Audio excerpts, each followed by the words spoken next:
You are now listening to the Sae Bae Cast, the #1 old school RuneScape podcast featuring guests from all across Galanor. To support this podcast, visit the Patreon link in the description. All right, welcome to the Sae Bae Cast, number 130 with Roidie. Roidie, how we doing once again? Good. Big 130, eh? Yeah, I know. Your last cast was what was it, like in the 50s, I want to say. Really? How many people have been on twice? There's been quite a few. I would say maybe like 7 or 8 or not. I don't know. I'm not sure, but I've actually had 3 people on 3 times. So who were those people? That was a cold one, Whale, and I guess I can consider BC Guppy. He's just a player. He's not a content creator, but he was technically on 3 times, but one of his episodes was just a day apart. So oh, cool. Yeah. But yeah, you are among the second appearance guests. So neat.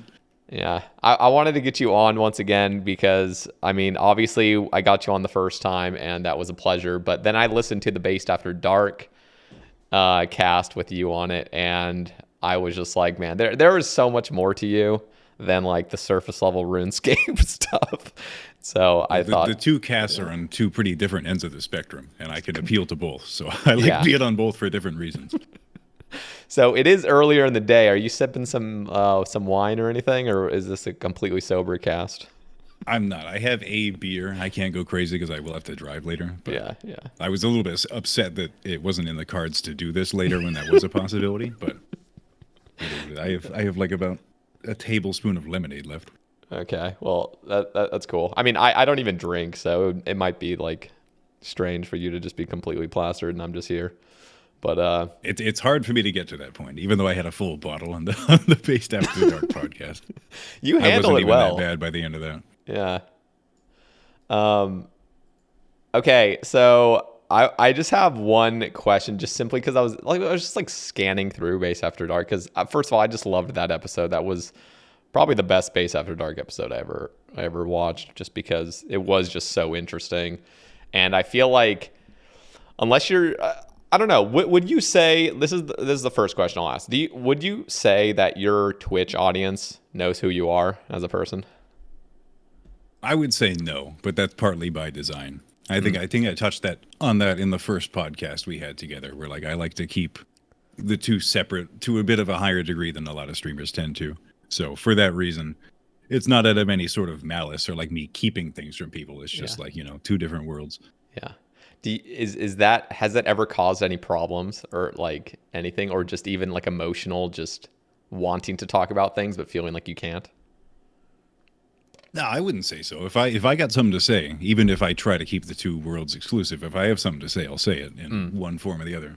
It's just that like might not seem super high context for viewers who aren't well tuned into that sort of thing. But in any case, I'm not shy about sharing personal stuff. I just don't think that I am of the opinion that it is a negative thing when a content creator is like too open with their entire life, because then they start to feel like they have to be. Yeah, that definitely happens. People like get the expectation that they're going to hear about every goddamn thing you do every day. Yeah, it's kind of tough, honestly. Like when you do become very involved in a community and you want to be transparent about things, it like you do have to draw lines of like, what do I not share? What do I share? What do I not share? I'm going through that with myself. I mean, I haven't streamed in a few weeks at this point, but I don't feel like it's appropriate to just share my entire life, exactly what's going on, just to like, yeah. So interesting. One of the things that I think we talked about on the first cast was a lot about fitness, and then after having seen your own just transformation into just becoming more lean and just not really caring as much about the whole just getting big and stuff. I remember on Based After Dark, it was basically you were just saying like you finally could see through like what bodybuilding kind of was for you, and just getting over being defined by like how you look as a person. So I want to ask, like, what made you come to that clarity, I guess? Oh, I would say like any community that I become entrenched in based off my personal interest in life, no matter what era of my life it was in, and no matter what the interest is, I become so entrenched in it that I learn the ins and the outs and the peoples and what they're like, and I act like the people and I know all of these things. And given enough time, I will start to like see all of the negatives to it and even start to resent it in a way. And I guess bodybuilding was no different in that sense, in that like it became more and more of a thing that I would view through a superficial lens just due to a lot of the personalities in that industry. And I was like, I'm not like these people. So I would say there was a degree of distancing for that reason.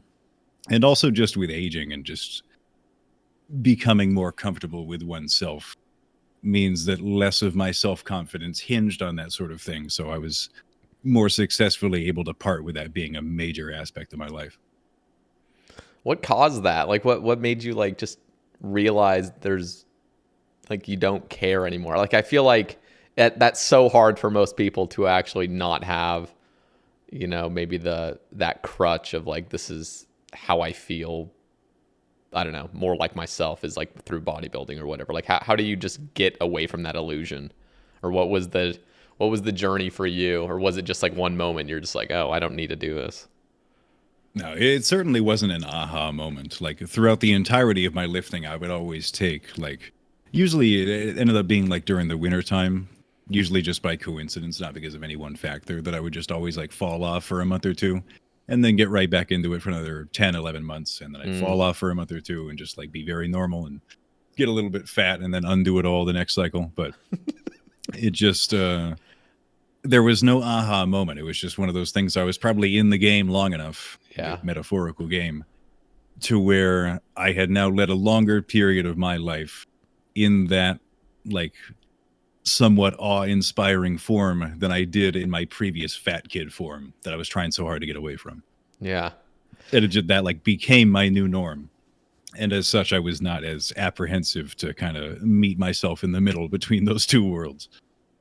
It's so interesting because we like in social media and like just the society we live in now, it's like you all, again, this is not for everyone. A lot of people can see through it, but for so many people, especially young people, they see like success and happiness all come from having a literal chiseled body, especially for guys. So you obviously like got jacked, and like you said, like obviously that becomes your new norm. But did you ever have those highs that people honestly like fantasize about, where it's like, I now look the best I'll ever look? Am I actually happier? Like that? No, absolutely the fuck not. No, like 0%. And I would venture to say that basically nobody does, because you learn after a relatively short period of time that if you get into like trying to make yourself some sort of way to like attract a woman or something, you learn very quickly that like the fall off point for that is like 6 months. And then after that is just dudes, just exclusively dudes after that. You're getting no farther as far as making yourself attractive in like a dating capacity. Yeah. And oftentimes it's a turnoff that somebody is so wrapped up in some certain thing, because that's time they're not spending with you as a partner. So you kind of want to stay away from them. It's like it's serving a negative purpose over what a lot of people want.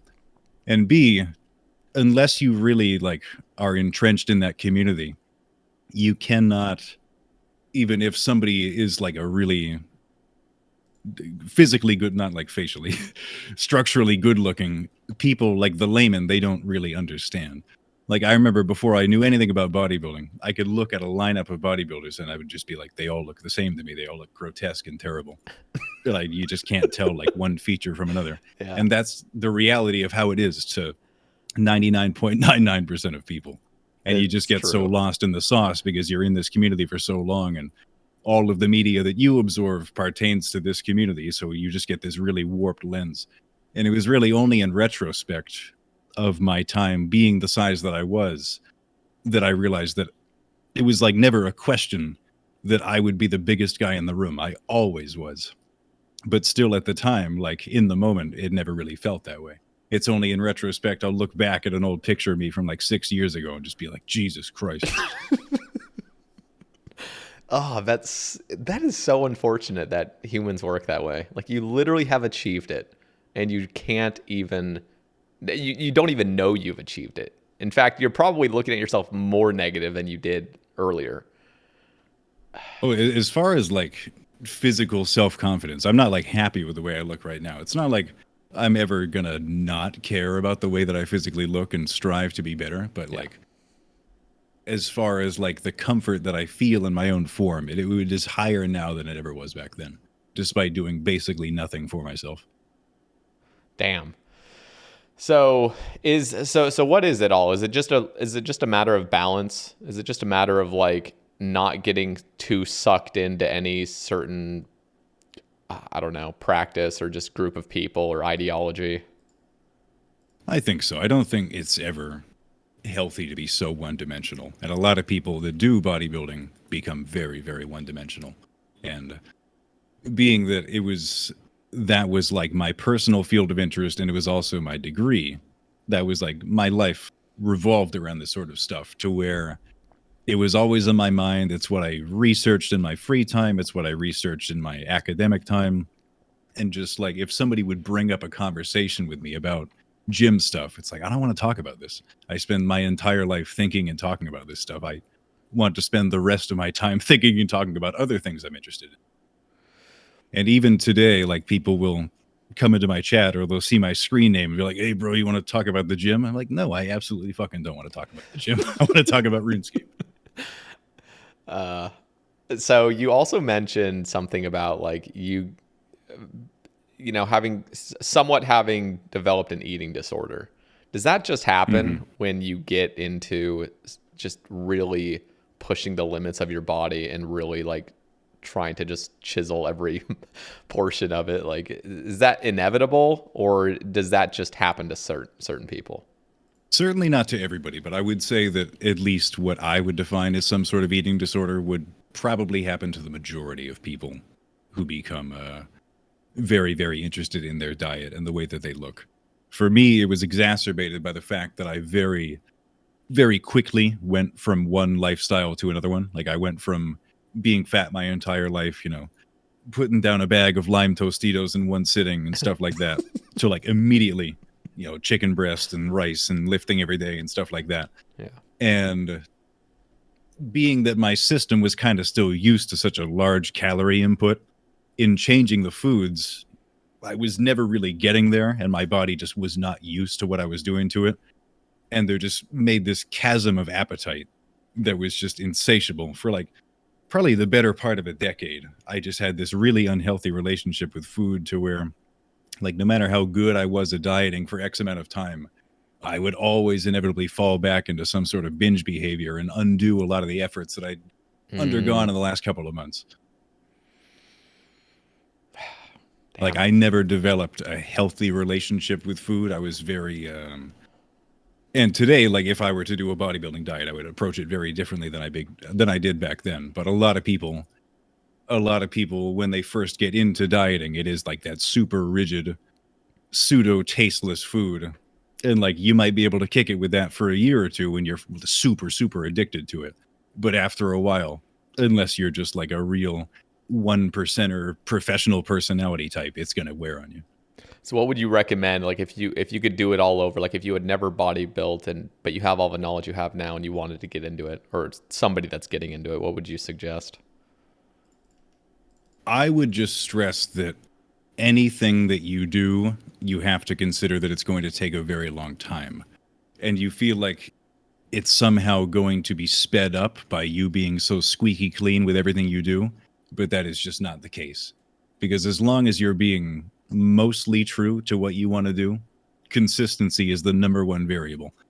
I probably said this same quote in the first episode, but I always say that I would much rather see somebody be like halfway optimal 100% of the time versus 100% perfect optimal half the time.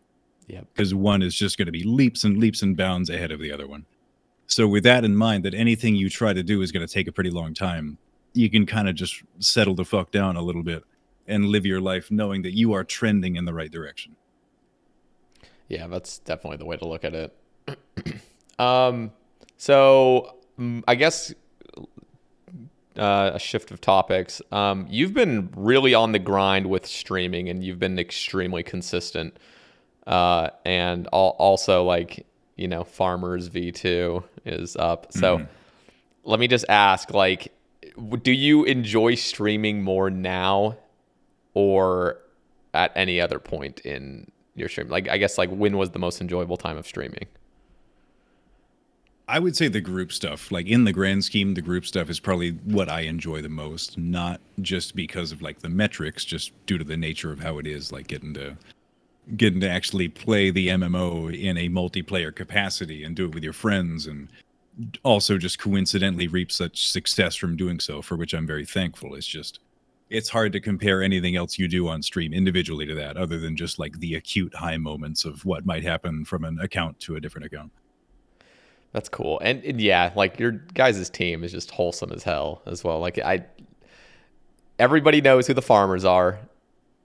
You guys are all very consistent. You all look like you're having a great time, and it's just like the perfect little group, and it's really good for the community as well to see like content creators that you could actually, you know, see as cringe as this might sound to some people, role models.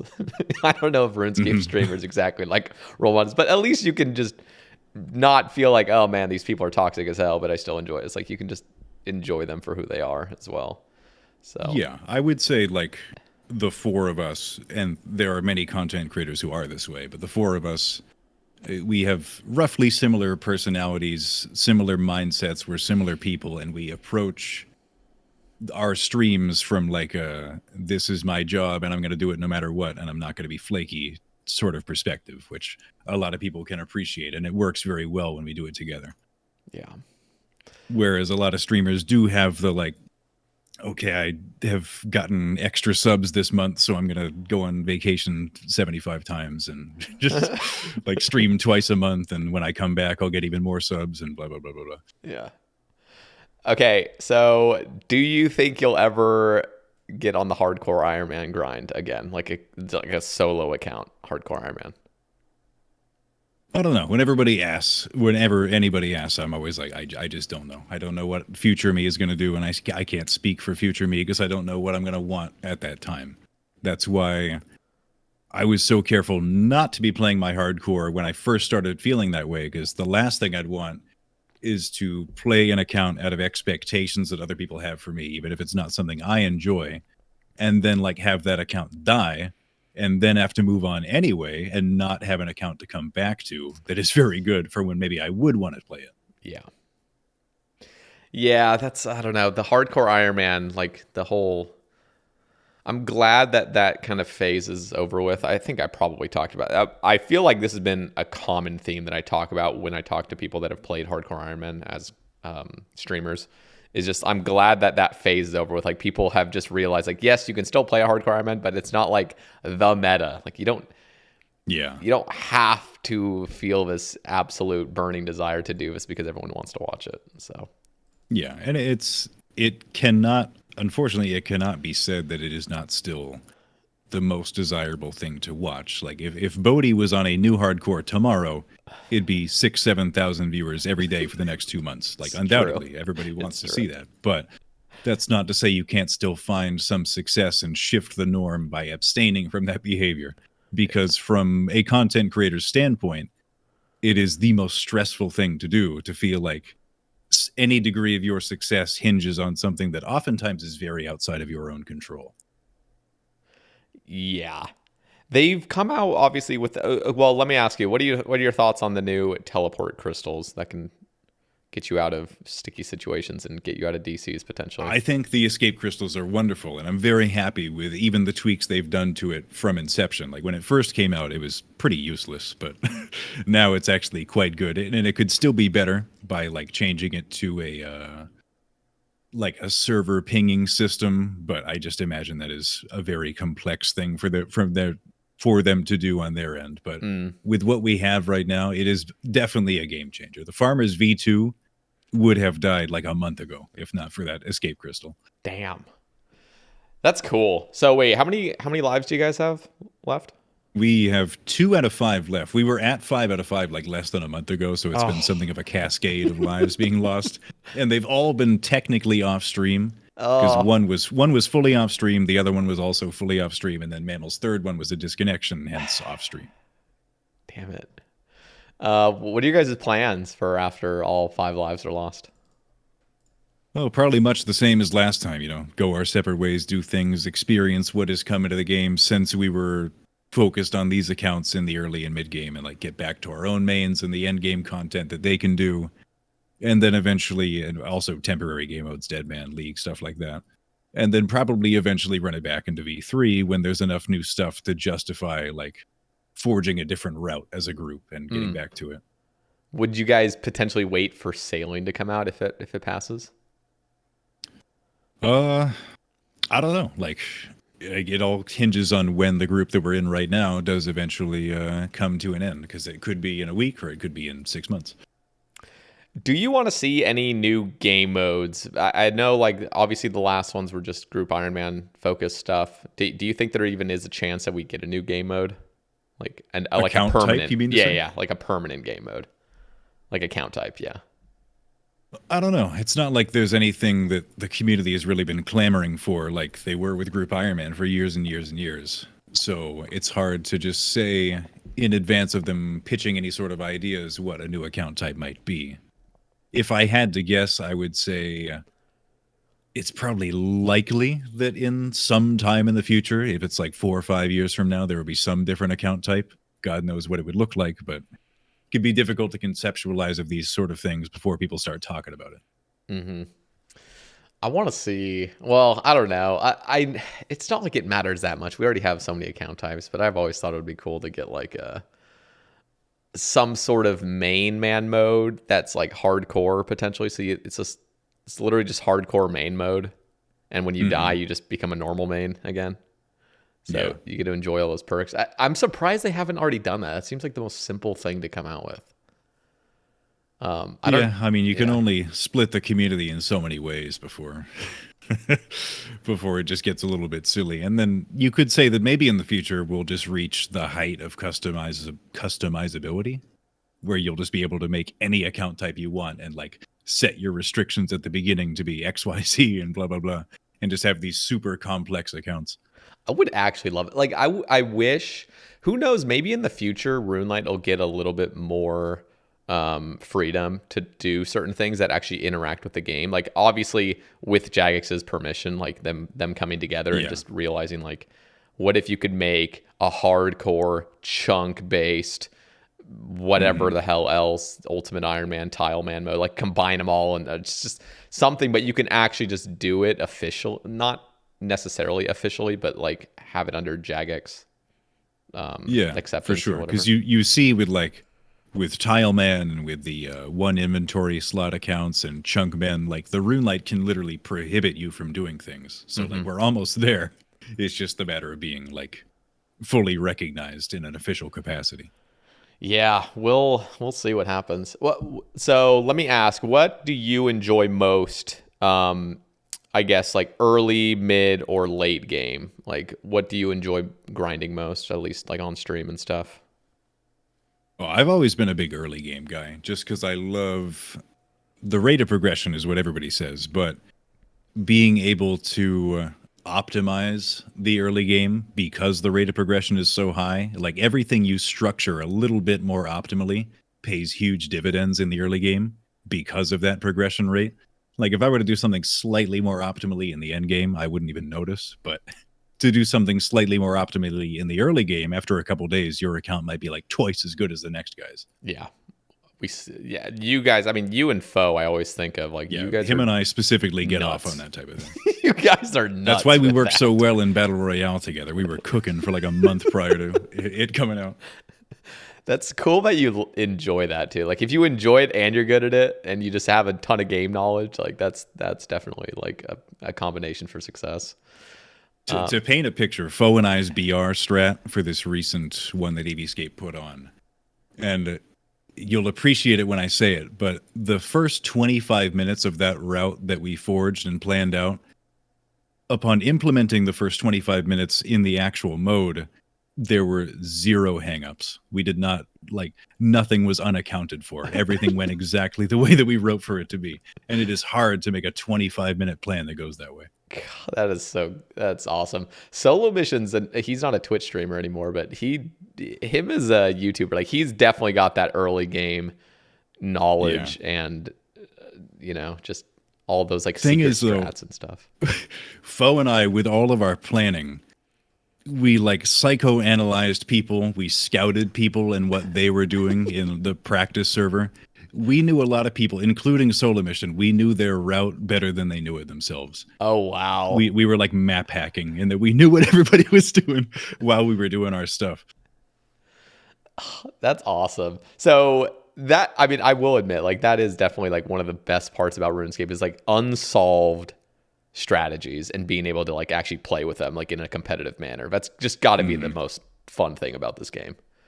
And early game, one of the coolest aspects of any video game at the highest level is suboptimal behavior to subvert expectations of other professionals, therefore gaining an advantage. I think that is the coolest thing. Would you give an example in old school of how that could be implemented? In old school, I mean, you can't really say that there's a main game example of that, but in a situation like BR, then it does come into play. But if you look at a strategy game like StarCraft, that's a big part of professional play. Okay, so are you a DMM player? Do you enjoy that? I played the first Deadman in the first 2 or 3 seasons. Since then, I've played once. It's not really my bag, but I'll be playing this next one for sure. Okay. So in your perfect world, what would you want Deadman to be? Have you ever played it and realized, man, I just don't like it because of this? Deadman always just peters out after a week or two when everybody just gets that early account rush and they get killed for the first time, or they realize that just all of the deck is stacked against them because they're not in a clan, so they just quit the mode. I don't think there is any way to get Deadman perfect to where a majority of people are going to enjoy playing it. You just got to accept it for what it is. Yeah. And as a content creator, it is something of an expectation that you're going to be playing it. And I enjoy PvP, specifically Tribrid no honor PKing, which is the foundation of what Deadman is, outside the relic system at least. So if I can get into that mode, it's fun, but at the same time, that is also disincentivized in Deadman if you're not in a clan or you're not swapping, because why would I pause my progression towards the tournament final by going and PKing and experiencing the PvP element of this mode if there carries with that some chance of me losing some amount of that progression by dying and losing my shit? Yeah, that's true. I think the best way is just don't even have a prize pool. Just even though you still want to win, it's I feel like most people don't even play because there's any money online. They just want to have fun. They just want to mess around and see how far they can get.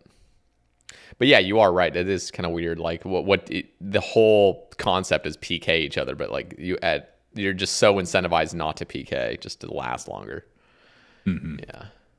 Yeah. For years now, I have dreamed up something of a hybrid mode.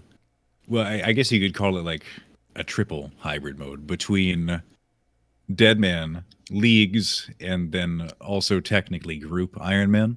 Because I would like to see a mode that comes out that I have termed Faction Wars for the last couple of years. I don't know if I talked about this in the past, but I don't think so. It would basically be a league system in that you get points for doing shit, and it's fundamentally it is leagues, but you could introduce PvP elements, and the cornerstone of the mode is that at the beginning, every person and every account they make is automatically sorted into one of 3, maybe 4, maybe 5 factions that have a team point pool, meaning that your contributions in leagues not only go to your own account and the rewards from the leagues, but they also go to the larger pool of the team that you've been sorted into, giving more of that tribal element and a willingness to go past where you otherwise might want to go to aid your team.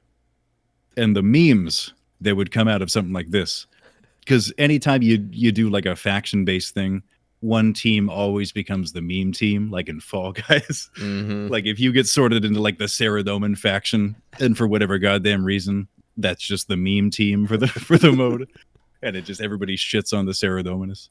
I don't know. I just see a lot of potential for something like that. That would see, like, in theory, that always sounds so much fun. Now, to be fair, they haven't actually like really tried that, so it could be good. I feel like I've seen arguments that say like you basically just keep remaking accounts until you get on the team you want, and so then yeah, if it takes 5 times, that's 5 memberships. So Jagex is like, hey, go ahead, make all the accounts you want to be with your clan. But at the grand scheme, the fact that there's such a large pool of players, even if you get 100 people on the same team purposefully, that might not spell any sort of difference whatsoever. Because there's thousands of people per team. Yeah, I guess the worry is just simply like you start making accounts, they all go to the opposing team that you don't want to be on, and then that artificially inflates that team to have numbers that aren't even going to be logged in. So it's like hard to know like how to balance that right, just because you could literally I think it'd be a big enough sample size to where everything would correct for itself upon implementation. Yeah, so if they had some sort of system to like prevent the abuse from that happening, that would be such a fun game mode. Like, and it could even be like GTA San Andreas, where you have like gang territories, and like Team Zami somehow lays claim to Mauritania. Maybe they get like buffed purple rates in TOB, and they get more XP in the Slayer Tower, things like that. There's a million possibilities. In that system, do you like die and lose all your stuff, and then people just quit, or like how would that work? No, I think it would ultimately be leagues based and like pretty tame in that sense. It would just there would just always be this lingering competition, which would just incentivize people to play more and play for a longer period of time. That would be so much fun, honestly. Because there does come a point with every league now, usually at around the 3 or 4 week mark, where you get so into late game leagues that it's like, okay, why am I not just doing this on my main? Like, this is what I'm doing on my main right now. Why am I here on leagues? Okay, so just recently you got very, very lucky at CG. There's actually a topic here on Twitter from Levi. How does one obtain 4 enhanced crystal weapon seeds? You go super fucking dry the first time, and then you are owed one for some period of time. It took until actually I think upon the second weapon seed that I got in this group Iron Man, that put me at about average drop rate, maybe like a little bit spooned. It wasn't until the third and the fourth where it started to tip the scales into me being lucky in a lifetime sense. And now you can't go back, right? Because now like you're going to go on this huge dry streak. You don't want to deal with that, right? I think I'm like 500 KC. I've had 5 armor in my name. So like as lucky as I am with the enhanced, we are struggling in the armor department. What would you say your most spoon piece of content is like throughout the game? Like where like you play an account and you always get lucky somewhere. Ooh. I feel like I have never had a very hard time at Grardor specifically. Like I'm always out of there by like 300 or 400 KC. Except for the one time when I didn't pick up my tacits and had to do another 500. But That is so essentially, brutal. I've been lucky every time I go there.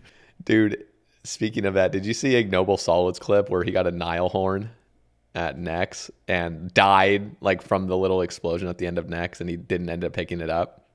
Oh, I did not see that. That's tragic. There's also no way to go back and reclaim it, like even if you were super fast, because it's technically in like an instanced area in a sense. Yeah, oh my gosh, that's just brutal.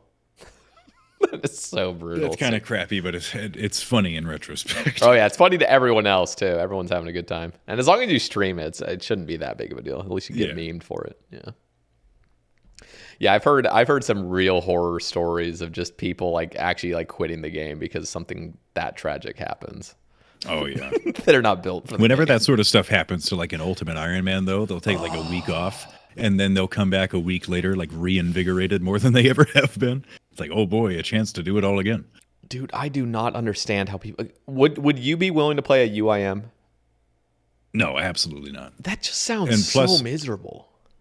I'm kind of a purist in the sense that like a lot of the OG Ultimate Iron Man are very upset with what Ultimate Iron Man is as a game mode nowadays, where it's just like scuff the regular Iron Man, where you just get to keep basically everything and use your house for everything. Yeah. It really lost the heart of what the game mode originally was supposed to be. Yeah, I think hardcore UIM would actually solve those issues. Like, just don't have any sort of death storage because you can't die to keep hardcore. Just get rid of the looting bag in general, because I think you can still use a looting bag even if you are hardcore. You can just break it or destroy it and all your stuff comes out. If they were just to have a mode where literally you can't use looting bag, can't die, I would even say go as far as don't even have a house. Like, you literally physically can't own a house. Like, just boom, there's your hardcore. There's for all the masochists out there. That first generation of Ultimates were crazy, man. They're like, all right, I'm going to transition to these content, or this piece of content. So these pigations I have, gone. Don't need them. So they just get rid of their pigations and stuff like that. I know. Just things they decided will not benefit their next grinds are just gone. It's crazy. You know what? You know who doesn't get enough credit is Lowlander, the first UIM to max. People don't really talk about it. There are reasons why. Well, that's true. I've definitely heard of like the boosting and stuff, and like, and I've even heard rumors like account sharing. I don't know, obviously like what happened or not. I do know he boosted, but like nowadays, if you boost, nobody gives a fuck. So I don't really care that much. It's kind of sad that has become something of a norm. But I still. know. It's like, it's so funny. So I'll listen back to really old RuneScape podcasts on YouTube where like, dude, the discussion, obviously I'm listening to people that are like higher level and cared more about the game then. So it's not like just getting a sample size of everybody, but man, people really cared about the integrity of the game back then compared to now. It's just nobody has any integrity anymore. It doesn't matter. It feels like people just literally don't care.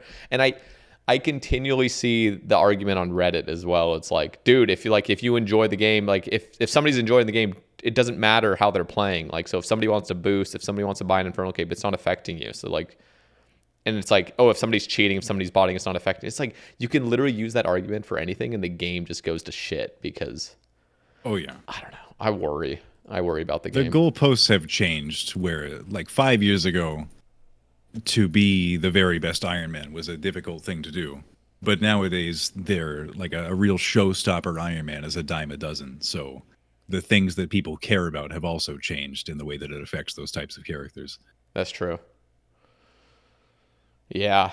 It's tough. What do you think about the whole boosting thing? Like, people are able to, and legally able to, like, it's not against the game rules to just get CAs boosted or any sort of thing, as long as there's, obviously it's still against the rules to have people log into your account, but in a competitive sense, I think that's the only restriction, is you can't account share if you are in any way competing for like any sort of rank or high score position.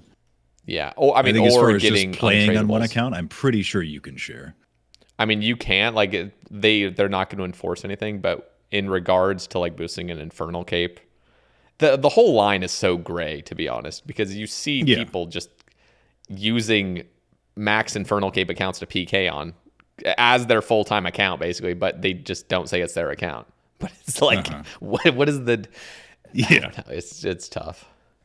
And it's like, okay, I can't pay somebody to play my account remotely for an Infernal, but like, what if my cousin knows how to do Inferno and we live in the same house? Like, where do you draw the line? But for me, it is a to each their own type of thing. Like, I would never do something like shaman alting or demonic alting or like raid 1+27 or whatever the fuck it is. I've never even watched those types of raids. But if you have an account and you want to do that on an account, by all means, I would not. I think a lot of the concern that people like you or I have in that type of thing is that we know, as real appreciators of the game who have played for thousands and thousands of hours, is that the destination is not what this game is about. And if you go about it that way, you are kind of depriving yourself of a more fun experience, whether you know that to be true or not. That's true. That's true. No, that's a good way to look at it. And it's like I still have that part of me that wants, you know, achievements to overall across the board be something that we as a community can decide is like, okay, this is a really cool achievement. Like Blood Torva, for example, when people are able to just get it freely because you account shared or, you know, whatever, again, it's like what you said. It's like they're robbing themselves, really. Like you're robbing yourself of the experience, the fun, the progression.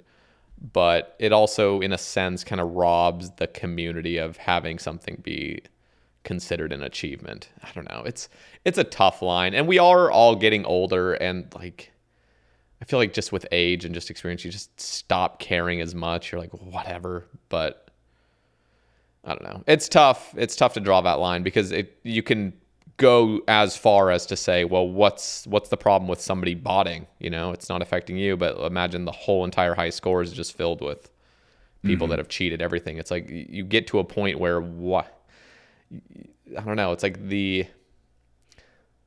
don't know. It gets rid of that fun for even the player that wants to just play and have a competitive scene.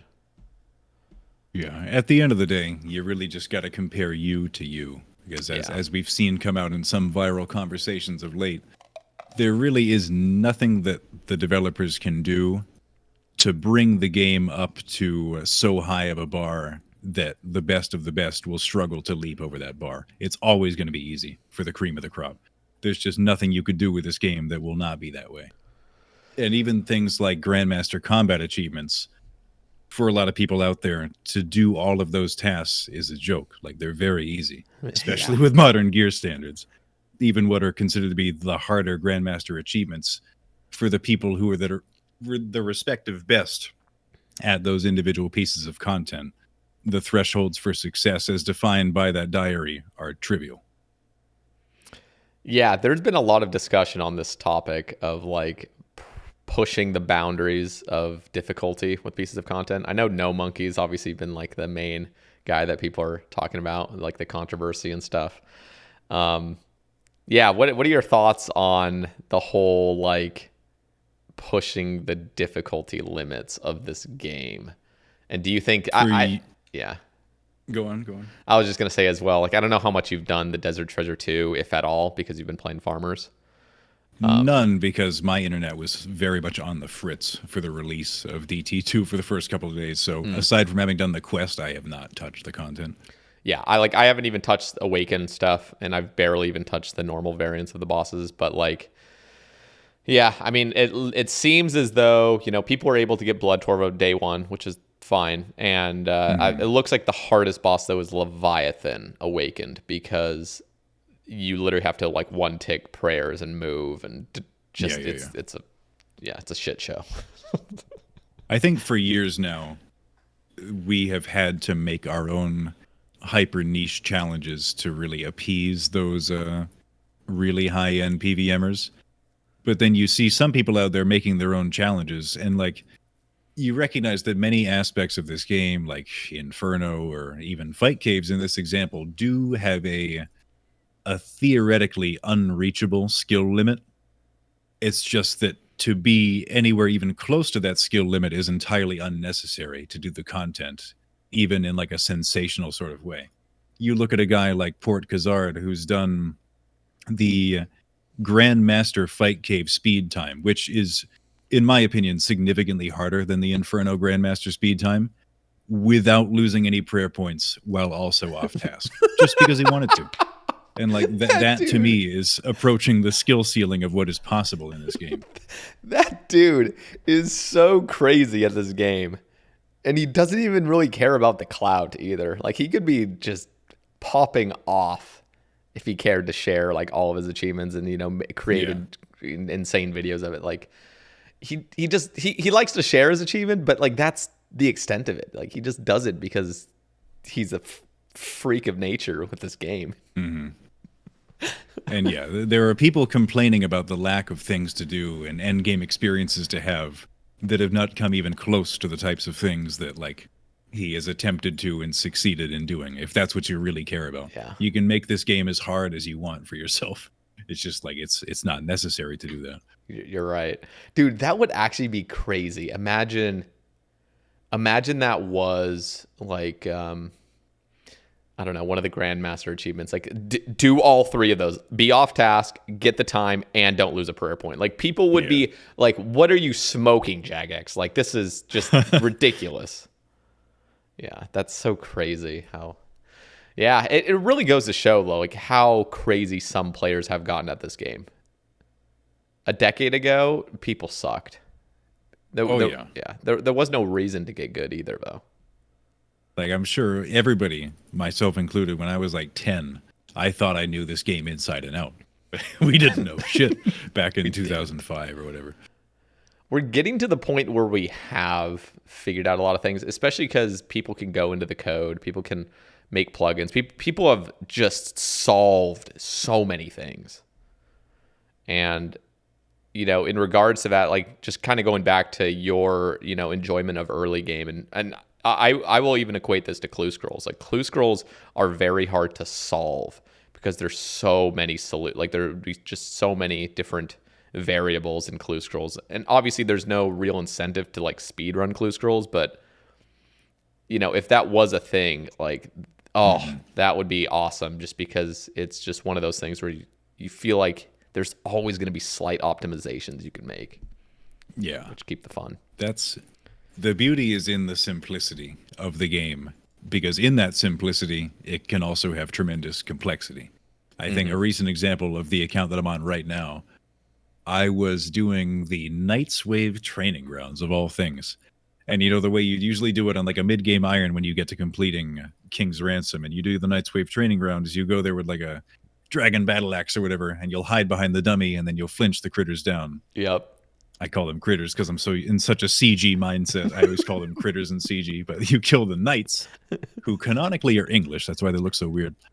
You kill the knights, but I just accidentally pathed in such a way that I then realized after doing it 2 or 3 times and then marked the tile, that if I were to, based on the spawn tile of the knights in the training ground, if I were to stand on a certain tile, and then after they spawned, wait like 1 or 2 game ticks it was, and then red-click the knight, I would run to them in such a way that I would melee them, thus causing a flinch, and then I could do like another 2 steps behind the dummy, therefore not even taking an initial hit from the knight. So like theoretically 10 HP would be possible. Mm-hmm. And I remember Jacobs was in my chat at the time, and when I figured that out, he just said, like, isn't this game beautiful? And I'm like, you know what? It is. Just something so simple as that. Just figuring out how to not take any hits in the Knight's Wave training ground. Like, that's kind of cool. Yeah. You can just boil things down to deeper and deeper elements if you try to. Yeah, no, for sure. And that's what, like, the beauty of old content as well. Like, you can just figure out things that are completely busted or just little hidden mechanics. Mm-hmm. I don't know if you watch Rendy's videos at all. He just goes crazy. He was trying to get glitch the Fremennik Trials quest in order to get like an extra strength bonus with like the Berserker helmet. And I love Randy's stuff, but a lot of the time I'll click on a video of his and I'll see like a 52-minute long duration of it. Sorry, but I'm not watching this. It's definitely not for everybody. If I want to, you got to tune in 100%, because he'll lay the foundation and the rest of the video will hinge on what he laid out originally. Yep. So if you can't pay attention for the first 10 minutes, you may as well not even watch it. Literally. No, but the way he story tells, like, I'm glad he goes through. He like, on that video in particular, like the first 40 minutes was just a bunch of footage and him explaining all of his failures, like all the things he tried that didn't end up being successful. Mm-hmm. And then he shows the path that was, you know, ended up glitching the quest and getting the thing he wanted. I love how he story tells. And you're right, you have to be there for the full thing or else it's just, you know, pointless. Yeah, but that's the type of content that really shines on YouTube. But if you actually think about the process the person undergoes to reach that final product, it's like, oh man, it's ridiculous. Disgusting. Yeah. So I've probably mentioned this. I think I even asked on Based After Dark in the Twitter thread. Do you still have no desire to make a YouTube, or what? Where are you at with that? I know I keep asking. No, still not really. You're not the only person to have asked. Obviously, it's a fairly frequent question, but I am still of the same opinion that if I don't have anything specifically to bring to the platform, just being there for the sake of it is not gonna do anything. If the best I could put up is like a pseudo highlight channel that's gonna be monetized to the extent of like $15 a month, like I'm not even gonna bother. If I were to do any sort of YouTube, I'm not much of a half-asser of things I care about, so I would care tremendously to make things that I would be very proud of, and that would be very time consuming, and I could just spend that time doing what I already do. That's true. I think Coxie is actually a great example of like having not done any YouTube and then just coming out with an absolute banger of a series. I mean, he also just realized like, I am going to take a risk. I'm going to hire some editors, make this the best sort of series I can possibly make. And yeah, it's phenomenal. It's crazy. But he also works his ass off. Like I'm surprised with how much Coxie puts into, his quote unquote career, like in streaming and YouTube. He definitely does a lot. Oh yeah. And my abstaining from it does not necessarily mean it isn't something that's up my alley. Like all throughout school, I always loved doing like presentations and making keynotes and stuff like that. I really love making a final product that's going to impress. But that being said, getting back to what I said before is like, if I'm going to have to do that at all, I want to give it 100%. And that's not something I'm willing to do. Okay. On the Twitter topics, I see Mathis. He's got a few questions, but some we've already answered. So, have you ever considered moving back to Maine? Oh, you never know. I still love Maine. It's always going to be my home and my favorite state, and there's 1,000 reasons why I would want to be there, especially at some future time where like I'm looking to settle down in a more serious way. It has a lot of benefits as a state for that reason. Like it is the for the US in like the top 50 crime statistics and all that, Maine is number 50. It is the safest place in the entire country to be. Wow. And it's beautiful aesthetically, outside of like the slushy brown and gray wintertime, and just has so many things going for it. But like, it depends what you're looking for in your home in the area where you live, because Maine might be very much for somebody, but it might also just be absolute ick for somebody else. Because there's not much to do. If you're not a self-starter, outdoorsy kind of person, or like outside of Portland, which is our only really urban hub, which in and of itself is a little boring. It's really just a food city. There is not that much to do in that state. So if you are not content to just like exist in your house, which I am, then maybe not the place for you. And there's a lot of particularly old people. cheap either. And there's a lot of old people. It's actually right? the oldest state. Demographically, it is the oldest population. Wow. That's probably why it's also the very lowest in crime and stuff. Yeah, I mean, there's just a sense of camaraderie. I think I've always found it to be true of cold weather climates in general. Just like real northern hemisphere stuff. There just seems to be a sense of camaraderie and humanity in the people who live in those areas, because they are very frequently reminded that they ain't shit. Like when a big nor'easter snowstorm rolls in, takes everybody's power out, and nobody can commute. It's like, all right, this is the bigger thing to worry about. I'm not worried about yours and I's relationship here. And everybody just kind of has that mindset always. That is so true, actually. Like just experiencing like things that are actually out of human control. Yeah, I feel like it brings you close together. That's probably very accurate. I actually have some questions regarding that, but let me ask Mathis's second question. How did you meet your other, in parentheses, better half? She actually works very close to where I live. We met a long time ago, and it only really been dating in like a serious capacity for a few months. Kind of a boring answer, but that's the only detail to it. Okay. There was a very long, just like us, just being people who knew each other and friendly sort of phase. If you don't mind me asking, what does she think about you being a full-time streamer? Oh, I think she said just the other day, like, if I knew how much you worked before we were a thing, no, buddy, like, would not have happened. I'm like, yeah, but then she's like, well, you do make money though. Yep. I feel like from an outside perspective, especially like being in such close quarters. If there's someone who you care about so much who is home all the time but still can't pay attention to you, it's like, what the fuck, man? Are you okay with that, by the way? Like, are you okay with, like, I guess I think more long term. Like, do you see yourself streaming throughout, like, for example, your 30s? And do you enjoy the time that, even though you're at home, even though it seems like you have so much time on your hand, you are investing so much time each day into, you know, your people online? I don't know. It's the type of thing that I would do for as long as I was so fortunate as to be allowed to do it in a lucrative sort of way. It's really what I've always wanted to do ever since I was like in my early teens playing games when YouTube first became a thing and like making game videos became a thing. It was like, wow, this is something that I would absolutely love to do.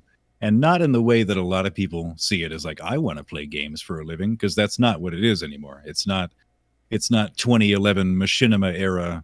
Like, if you're good at the game, you make a 6-figure salary type of thing. It's like, if you are good at a game, you might have like 2 viewers, but you got to bring more to the table than that. Yeah. It is a career at the end of the day, and a very stressful one due to the variability in the metrics that you might have, and the fact that you're hinging your entire livelihood on these things and other people's generosity and see people's butts being in their chairs and getting that ad revenue and all that sort of stuff. Mm-hmm. And the competition. Also, the competition, but RuneScape is different in that like everybody kind of brings each other up, and like overall interest in the game benefits everybody in a sort of way. And we're known for that as a community. Our stream community especially is a very, very warm place to stream by and large, and it's very accepting. But what other point was I about to make? I've probably lost it. We could just move on. I'll remember it. Okay. No, it was my bad in that I'm very forgetful when I enter a train of thought. Okay. Sir Jakin asks, how did your unique way of speaking develop? I love it. Yeah, I don't know what that one is really supposed to mean. Like, he thinks that I don't know what he thinks that your deep voice was something that you had to develop rather than just being born with it or going through puberty. I don't know if he means that or just like the style of my speech or whatnot. That could be it as well. Like, me and my brothers all have similarly deep voices. My dad has a deep voice that I would even call probably a little bit deeper than my own, or at least he's had a longer time to practice with it. But as far as like the way that I talk, I have said, I don't know if it was on your podcast or the base podcast, the level of importance that I place on speech and how imperfect of a form of communication that is. And that I think it's so important, being that it is an imperfect form of communicating one's own thoughts, that you get it just as good as you can to try to bridge that gap. So do you practice? So what I've heard, at least in regards to language, because I'm a terrible speaker, like even after doing 130 podcasts, I can't get my thoughts to go out. But I've heard repeatedly that the way you start speaking more clearly and more precisely is by writing. I can say that I have never done that, but I did excel in reading and writing in my academic times. Like, I feel like they got rid of the reading SAT, but I know I had over 700 on that when I took that. And like, that's without, I think I got that when I wasn't trying. I think I retook the SAT because I was trying to bring my math score up. And I just like accidentally got like a 730 or something on reading without even really trying to. I've heard, okay, so let me ask you this. There are people that read and they sound out the voices in their head. But then there's some people that read without even reading it in their internal monologue. Like they'll just know what the meaning of the words are without having to like imitate the words in their head. And so they end up being able to read much, much faster. One is capable of both. Technically, you can train yourself to read in that like more amorphous way for speed. That's what speed reading is. Like people who read, like getting back to the SATs, the teachers who are commissioned to read the essay portions for the writing part of the SAT they have to read so many goddamn essays in a day that they just train themselves to like right through. Or like people who have to test read books for like publishing companies, just right through the book in like just a couple of hours. One of my English teachers in high school was that way, and she explained it all. But personally, I am always the type to try to read a text in the way that I think it's supposed to be like acted out or whatever, so that it makes the most sense in my own head. And as such, I'm a little bit slow at reading for that reason. Yeah, that's how I read as well. It almost makes me feel like I'm gonna be better at speaking by reading in my head and like reading it as I would present it to like a public audience. But yeah, that's interesting. That would be really cool though, to be able to speed in read. terms of like rehearsed thought and speech, though, I am the absolute opposite of that. When I'm going to start a sentence or some long train of thought, I'll have like a rough idea of where I want to get, but I will just word soup my way there and just like hope for the best. I'll just start talking and just like one word at a time as fast as I can structure the whole thought together. A lot of the times it does not work out, but most of the time it does, which is a little bit weird to explain, but that's my own personal process of operation. Do you ever like study vocab in adulthood? No, I've definitely not studied any vocabulary in adulthood, aside from like you'll encounter a word here or there. You're like, I've never seen that word in my life, and you go look it up, and maybe it earns a spot in your vocabulary. But aside from that, no. And I'm not a big reader either. I've definitely become a lot bigger of a reader. Not a reader, but an audiobook listener. Oh yeah. Like this summer in particular, I think I've listened to like 9 or 10 like full on like 16-hour audiobooks. Just because I did that later in high school. Summer assigned readings. I remember distinctly. I digested 1984, George Orwell's 1984, as an audiobook. And every session where I would listen to 1984, I would go on a very scenic walk by my house. So like I would do the two in tandem. So after like half a dozen to a dozen sessions of doing that, not only had I done my entire assigned reading by way of audiobook, but like I'd also gone on a nice pleasant walk at the same time. I was like, hey, this ain't half bad. Speaking of 1984, do you think that 1984 is inevitable in a way, like the structure of government? I think so. I think for a human mind in writing to imagine such a world just intrinsically implies that it is part of the human condition for these things to manifest in reality. So I think it is partly unavoidable that certain parts of that story do come to pass or are already a thing or have been things in the past. But that's kind of just like a perfect stew of all these different elements cooked into one dystopian society.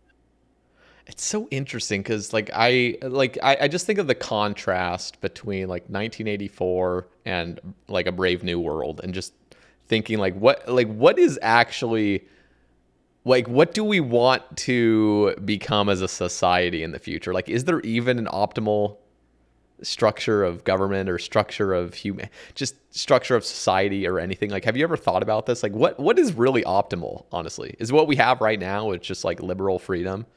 Or is there something more? Well, I think the answer to that is the same as the answer to just about everything as it relates to humanity, is you do the best you can and try to do a little bit better than you've done in the past. And then eventually you might get somewhere you want to be. And I think that is what we have done as a society for the last X thousand years when we've been in this sort of like civilization pattern. God, although that's not to speak of how long that pattern has been a thing. I mean, there's a billion theories about just how long we've been doing what we do now in various parts of the world, and maybe some erasures of certain societies at certain times that we have no trace of. Is it science that makes our quality of life better? Is that like the ultimate thing? Like just like actual rationality? Or is that, in a sense, does rationality actually make our lives worse? Like quality of life worse? I don't know. For all the amenities we have now, I think a lot of people would sure as hell say that they would prefer what their life might have been 30, 40, 100, 200 years ago. I think I am optimistic for a society of hyper abundance in the future, which is contingent on advancement, both in terms of technology and science and population, to where like you have the opposing viewpoint that we're like overpopulated and we need to cull things down and we need to use the resources that we have to get where we want to be. But I prescribe more to the other theory that like, why don't we just figure out how to get more resources and have more of us and more minds working on the issue? Like if you could have every single person in this planet highly educated and able to pursue whatever they want scientifically or just in their own time or spiritually or creatively without having to worry about lesser things due to the hyper-abundant nature of a society we might live in, just think of all the new ideas and things we'd be cooking up on such a frequent basis if we had like 100 times the pool of minds working on things. Yeah, I agree with you on that. I think the problem is like, at least how I see it is like, there's people that are advocating for like us slowing down in the technological department, like just slow down everything, bring it to a halt in a way because we're going faster than, you know, we can keep up and we're going to run into trouble. But it's like, what is that arbitrary point of slowing down? Like, you can't just slow down capitalism. Like, you can't just slow down like the engines of, you know, production. It's so tough. But honestly, like, as we've seen over the past just even like 200 years, like, we always find a new energy source. And apparently, like, according to studies, like we literally have more energy than we've ever had, and we produce like so much more than we ever have either. But we have more as well.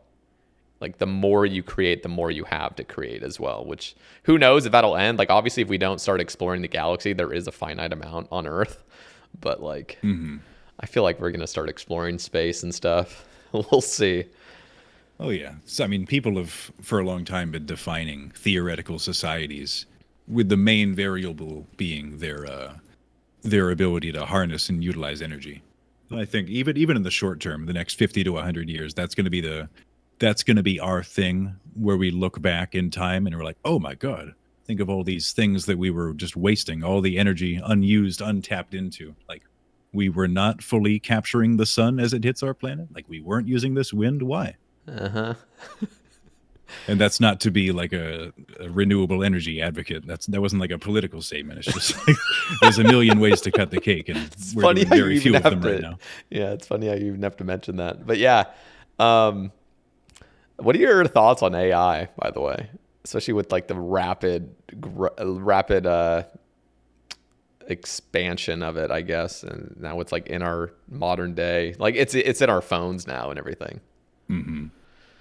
I think it can be a tool like anything else, and I do think that a lot of the fear mongering and stuff is unfounded, because I do still think, well, it's not even a matter of thinking, I do still know that AI as it is right now is still very, very early stage, and it can give the illusion of being more sophisticated than it actually is, when in reality it's still very much only doing what it is programmed to do.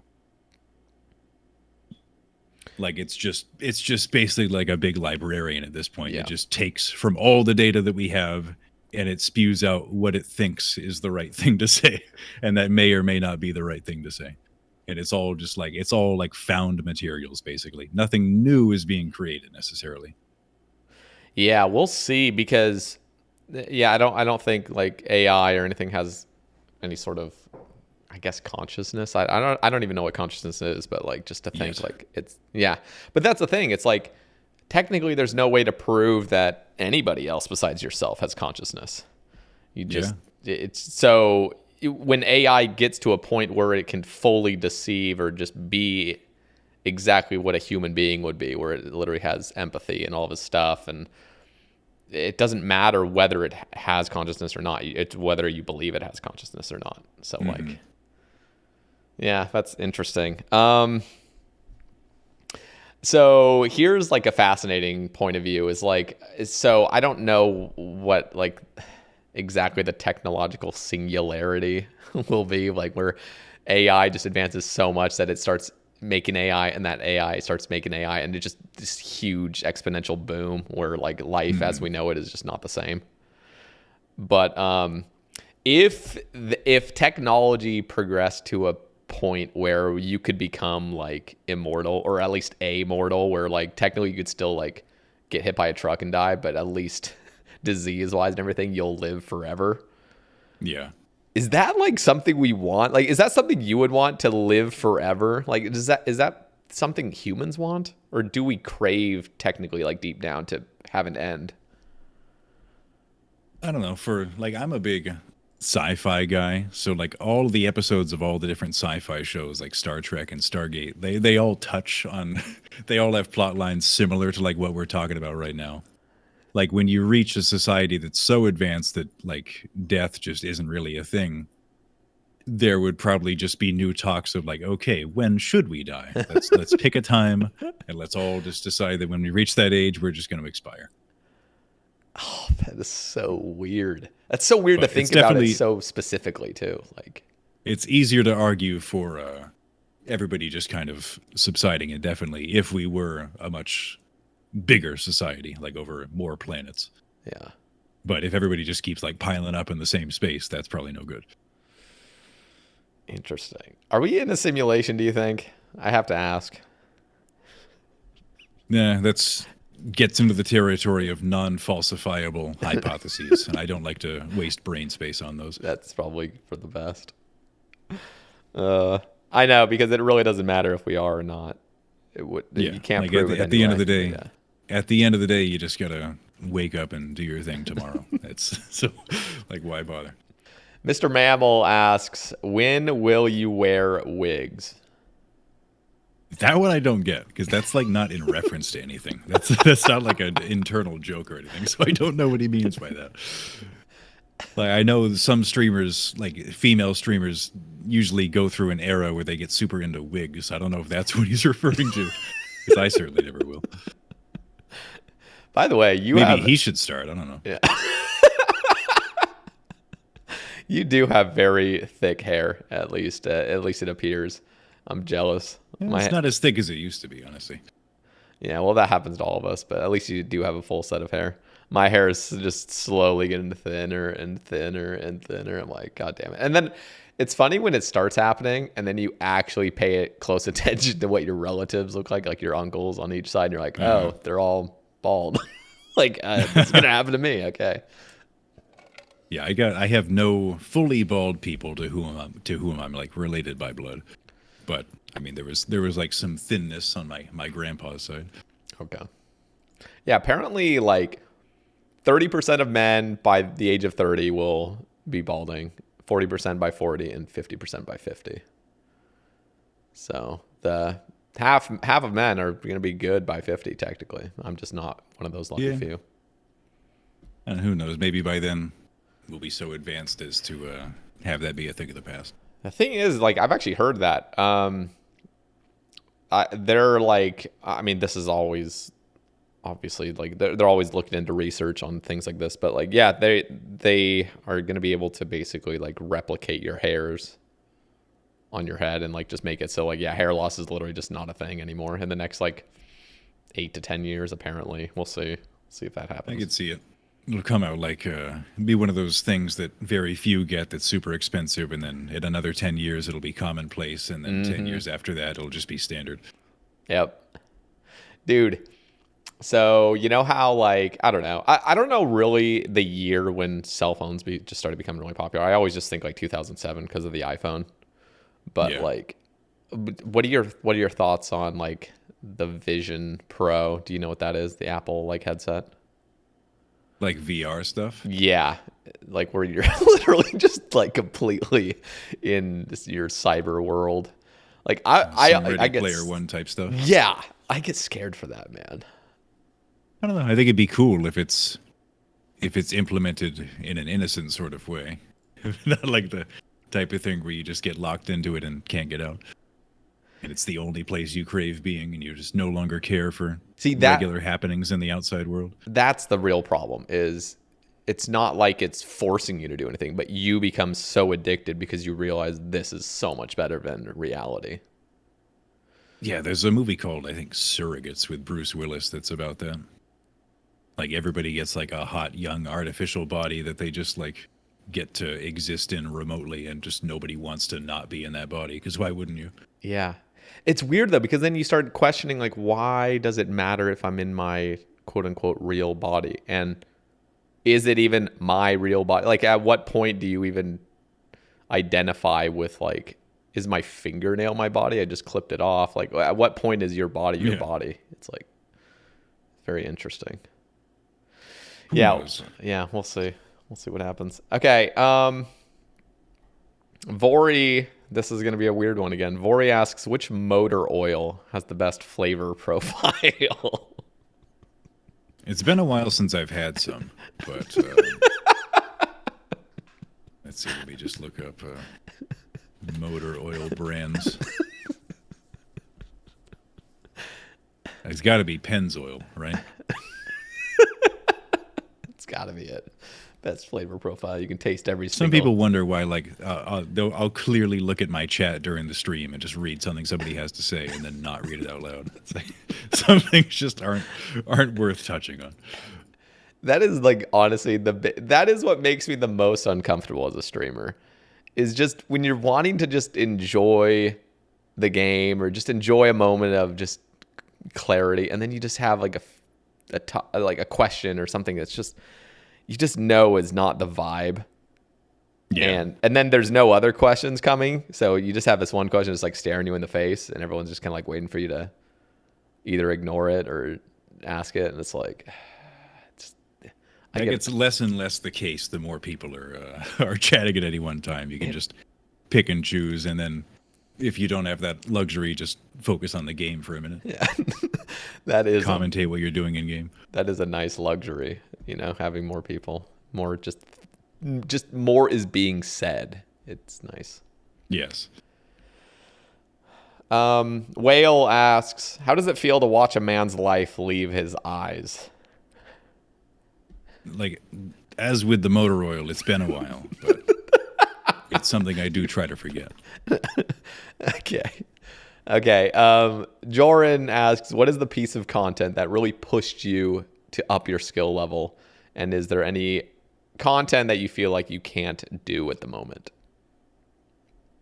Ooh, I would say it would be probably between low-level Theater of Blood and Inferno. Specifically the bad weaponry low-level Infernos that I've done. Those were the real, like, okay, you have to master this content or else it's not happening. And when I use the word master, I don't mean that like it's like a top 1%, but I mean master to the degree of it being possible. Yeah, not being chanced. But yeah, I was one of the first to popularize going to TOB on like a level 90-something character, just high enough to survive like a green ball and stuff like that, HP in like the high 70s, low 80s and stuff, and just see if you can snake out of there with a couple purples by the time you really want to get your account going. That's the way to do it. There was Cloud was the first one to have done that, not because he was trying to accomplish the same thing as me, but just because he was running out of things that challenged him in game. So he's like, all right, let me just go here on like a level 60 and watch soccer while I do it. And then the Inferno challenges everybody, and it makes everybody better, but specifically the MSB, RCB, like 70-something defense Inferno that I tried to do that took me so long, that is what made me much, much better at Inferno, and the game as a whole as well. Yeah, that's pretty much, everyone can say that after Inferno. Just it's also a confidence booster. It makes you feel like, I can do this, so why not be able to do anything? Yeah. Okay. Yeah, as far as what I think I couldn't do, I don't know. I don't think, other than making my own unique challenges, I don't think there's anything official that I couldn't do. Like, could I be like a sub 50 Inferno speedrunner? I don't know. I haven't tried, but maybe not. But as far as like combat achievements and any boss in game, I undoubtedly can do any of that. Yeah. Everything in this game, like you said, officially, it seems to be, well, I don't know. For me, there are some things technically officially, like a 600 TOA. Fuck that. Like, I could probably do it, but it would take like, a month or two. And Yeah. it's just not what I want to do. It's just like, holy shit, absolutely not.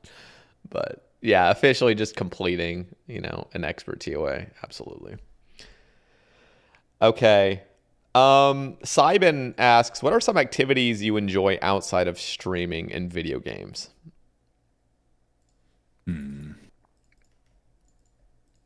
I don't know, especially like the last year or so, I felt very strapped for free time. Like I don't even get around to a lot of the stuff that I would like to do. Like I don't lift as much as I should. I don't eat the way that I should. I don't get to enjoy other games or videos as much as I would want to, because my days like wake up and feed the animals and like eat and get ready for the stream and then do the stream, and then after the stream like I'm a little bit tired and I have some other chores to do, need to see about food again, and then I sleep and then I do it again. So I feel like you reach a certain point of busyness where you can't really indulge in as much of what you want to do anymore. And as such, I don't really have any like big secondary or tertiary aspects to my life right now outside of just existing, being a person. Which can sound a little bit like a hollow existence, but as long as you're enjoying it, I don't think it's a problem. Yeah, and there's different phases in life too. It's not like this is the rest of your life. It's not like anything like any point in life is the rest of your life. So Yeah. I feel like having different phases where you can enjoy a grind and just what you're doing in the moment, I think that's good.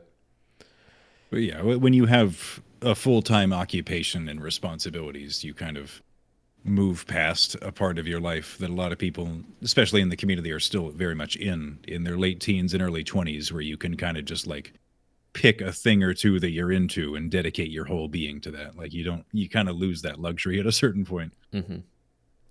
Well, let me ask this. Like if money weren't an object for you, like how would you want to spend your time? Like if you truly Probably could just still do pretty whatever. similar to the way I do it now, honestly. Like I wouldn't be out that's good, then. vacationing all the time and buying opulent things. I'd probably still want to stream, honestly. Maybe not as much, but That's beautiful. Like that's beautifully put. Like just the fact that you can actually honestly say that. And I think that's exactly where you want to be in life then. I've always had very simple desires. So as long as I can meet or at least lightly exceed those, I'm pretty happy. Why do you think that is? Like why do you think you have more simple desires than other people? It's just the way you were raised? I guess partly that, partly just being realistic of what's possible in mine or anybody's life. Because some people just always they just have their heads so in the clouds that they're imagining a reality for themselves that is not ever going to be true. So at a certain point, you do have to be a little bit grounded in what's possible, what you have, and appreciate it for what it is. Yeah, that seems to be like who was that? Who was it that said, like some ancient philosopher that was like suffering comes from wanting, basically, like you wanting it, like the ultimate source of suffering is wanting stuff. And so when I don't know. Can't get it. Never It's really like, something I've struggled with though. Like even when I was a kid, I would never like it was the questions of like, what do you want for your birthday? It's like, I don't know. I'm happy. yeah. I got the game I play. I got my computer. I got food. That's cool. Well, let me ask you this. If there wasn't such thing as RuneScape, what do you think you'd be doing? Oh, who knows? As far as like with my career, I doubt I'd be streaming anything else because like I'm very much attached to the RuneScape category in the streaming career that I have. So I probably would be doing something in my degree being kinesiology, exercise science, probably something in that capacity, like working with professional athletes or something. Okay. That would be my most desired thing to do outside of what I do right now.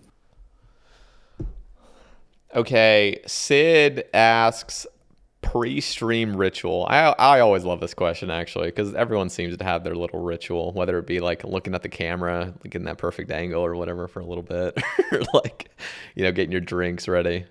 So what's yours? Yeah, I mean, I'll get like having already had my coffee for the day or whatever, I will like get a bottle of water. I will get all of my software where it needs to be for the stream ahead. I'll pull up X number of playlists that I would want to have on that day based on my mood or based on what I haven't played in a while and just am feeling that day.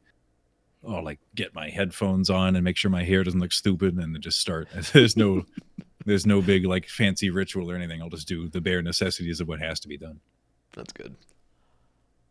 Yeah, I it's weird because everyone has their own ritual, and I realized like at least probably by year 2 of streaming, I had like a ritual where I seriously would be sat down and I still wouldn't go live for like 8 minutes. Like it always felt like, okay, everything needs to be perfect. I'm like triple checking things. I'm like, what am I doing? Just start going live. I'm wasting so much time just sitting here thinking about it. So. Part of it is it definitely does feel like a commitment, because if you're gonna sit down and you know you're gonna be streaming for 7 or 8 hours, it's not like there aren't really breaks for streamers. So like, as soon as you press this button, like you better have your affairs settled for the rest of the day. True. You know what? I was actually talking about that on my last appearance on Base After Dark. Is like, why is it at least in the RuneScape category, because other streaming categories don't really have this, but why can't we make it more of a norm to take a 10-minute or 15-minute break in the middle of a stream? Like, one of the worst parts, at least for me personally, and they agreed, was this sense of I want to stop streaming because I'm feeling uncomfortable right now. I need to release some gas. I need to just sit down and look at my phone for a few minutes. But as soon as you've actually ended your stream and you ended it early, it's like 15 minutes later, you just are like, okay, I'm ready to stream again. I feel refreshed, but I've already ended the stream now. So it's like, I don't really want to start it back up. And it seems, I don't know, I feel like we could even, I don't know how other creators feel, especially like the ones that, like you and Faux, like the people that truly, like, you guys grind, and it's just something you've become completely accustomed to.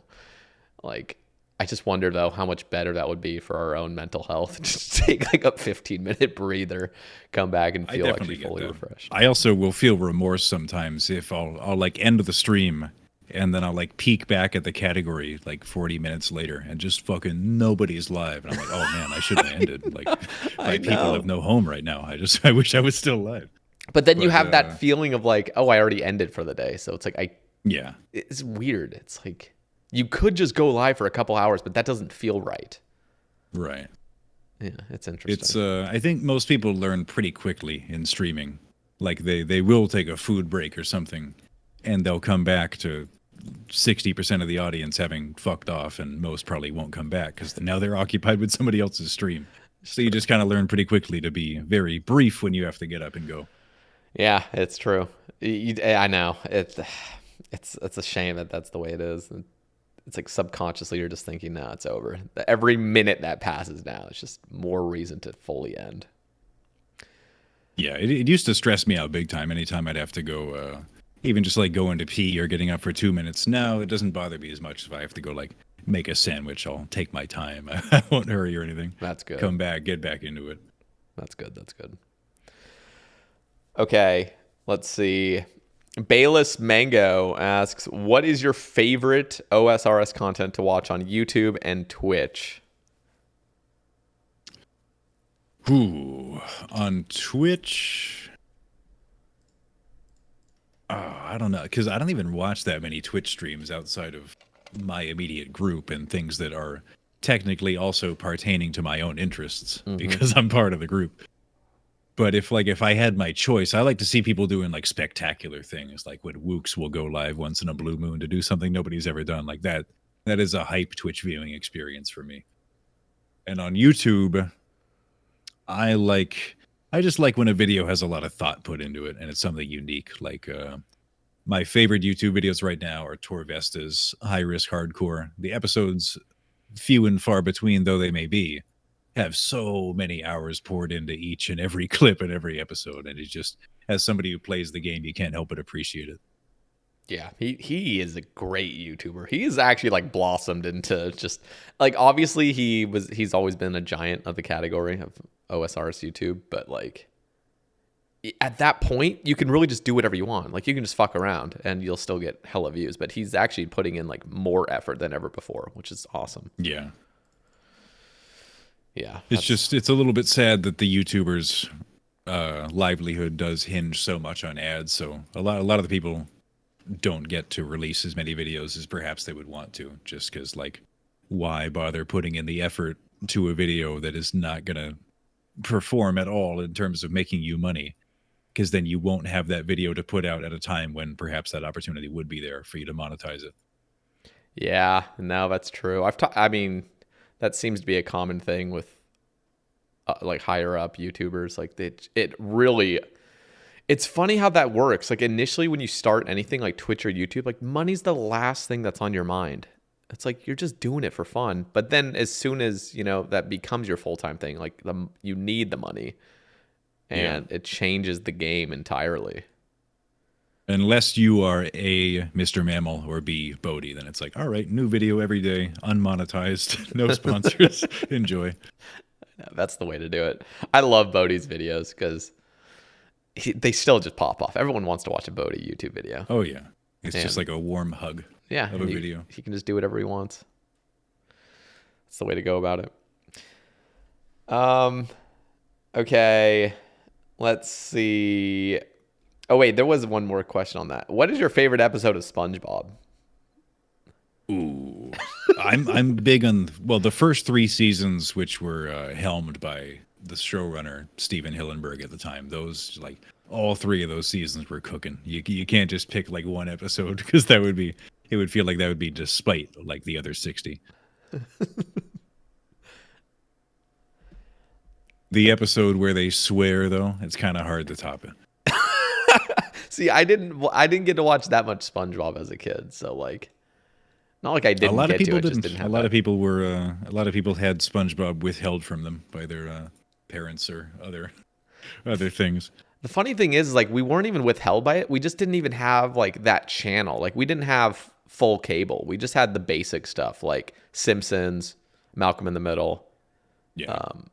Those are our main 2 shows, actually. That's what I watched every single day, like every weekday after school. Mm-hmm. Okay, this is a really... Yeah, go for it. I said I was a Nickelodeon guy throughout my whole childhood. Okay. I was like 95% Nick, like 4% Cartoon Network, 1% other. Yeah, that was most of my friends. I'd go to my friend's house and they had all the stations, and I just wasn't used to that. Okay, this is a really good question, so I'm very curious your thoughts. Frank asks, who's more European, Faux or Mr. Mammal, and who's more American, Denise or Curtis? Ooh. I would say Faux is 100% more European than Mammal. Mammal's like your quintessential Midwest to U.S. type of guy. Just not a European bone in his body. Not at all. But Faux, at very least, has an appreciation for wine and high culture. As far as Curtis or Denise, I would say Curtis, just because he has spent a much longer period of his time associating with and like entrenched in a space that's crowded with Americans. Like the British influence on American streamers and vice versa is very real. Like it just makes this weird amalgamation of hybrid culture in a lot of the streamers we have. It's totally true. Yeah, that's what I would have chosen. That's a good answer. Okay, this is a kind of random topic. Who's going to be the next president of the United States? See, I feel like the answer to that question isn't even the same as like who might technically deserve to be the president, or yeah, like who get will the be? most votes. Not based on nothing else. Just who do you think will be it? I don't know, man. It's just any level-headed person can basically look at the crop and say like, no thanks, and it's not even like a bold statement to say that the majority of people would rather pass on every single option that we have. Oh my god. Yeah, it's not great. Yeah, I don't know. It's interesting question, but yeah, it would just be great to find someone who is not beholden to money or influence and kind of just cares to get in and do their thing and then move on, just George Washington style. That would just be do nice. their time, do the best they can. Yeah, it'll never be that way again. It's yeah, I don't know, man. It's tough. Oh, speaking of, and I know I'm gonna just go back there briefly just to AI, but like, man, that we're gonna hit a point where AI is so good at language. Like it already is really good, and technically, like the way we are influenced as society is like through language. So like when AI becomes so good at convincing and using arguments and stuff, like who knows, maybe we're gonna have an AI president. Can you imagine that? Just an algorithm. That's our But president. then that AI president just decides that like a certain state needs to be eradicated. And just carries out the order of its own free will. Holy shit. Sorry, Mississippi. Oh my God. By the way, do you, so I can't remember exactly if I heard you answer this on Base After Dark or anything. Do you consider yourself a spiritual person? Ooh, I would say more so in my earlier 20s. Now I feel like my brain just doesn't really go to that space very often. I have the utmost appreciation for basically every religion in the world. And I find that a lot of people's, including my own spirituality, is like a pretty circular Venn diagram when it comes to those two worlds. Like you kind of just all roads lead to Rome type of thing. But I thought about it so much at one point in my life that like I've kind of already had all those thoughts, so I don't think them anymore, if that makes any sense. That's interesting. So what did you come to the conclusion of? Like, so let me ask, like, what do you think the meaning of life is? Getting back to what I said earlier, I think the meaning of life is just to live and just to do the best you can and try to seek out happiness where you can, but also be neighborly. And if you are somebody who has a family, try to do the best by your family, or at least people related to you as you possibly can and whatnot. I don't think necessarily everybody has to strive for some kind of higher purpose. But that's not to say people should be unwilling to pursue a higher purpose necessarily, or broaden their horizons. Mm-hmm. But anytime I have questions like this, I always give very unsatisfying, like gray area answers. I'm never really that like divisive when it comes to these types of things. I think those are the satisfying answers though, because there is no, I mean, first of all, there will be no satisfying answer, but if you tried to make it more clear, that ends up becoming less satisfying. Mm-hmm. Do you want to have kids? I would say yes. Probably for most of my adult life, I've been of the opinion that I would like to have kids. Do you like worry about just having them grow up in our current world? A little bit, but I mean, by that same token, you do feel a sense of responsibility that like the world in its future state is going to need some smart babies popping out. So like, we better be mine. Yeah, that's interesting. I always think this as well, because like my whole worldview, I feel like got shattered at like early 20s when I left my religion. But it's like, so family was always like, having children was always in my head, and I still do want kids, but I really do think of it more, I don't know, more like rationally now, not just emotionally. I just think like, why do I want kids? I ask that question instead of just being like, I want kids. So it's, I definitely wouldn't want kids for the sake of kids. I would want to be in a position where like I have a pretty sizable savings that is like building on itself, to where if I all of a sudden were to have to put all of my excess money into a kid, that would be okay, as opposed to that just like crippling all of our lives. Yeah, for real. Who is the best farmer currently? The best at what? Just the overall best farmer.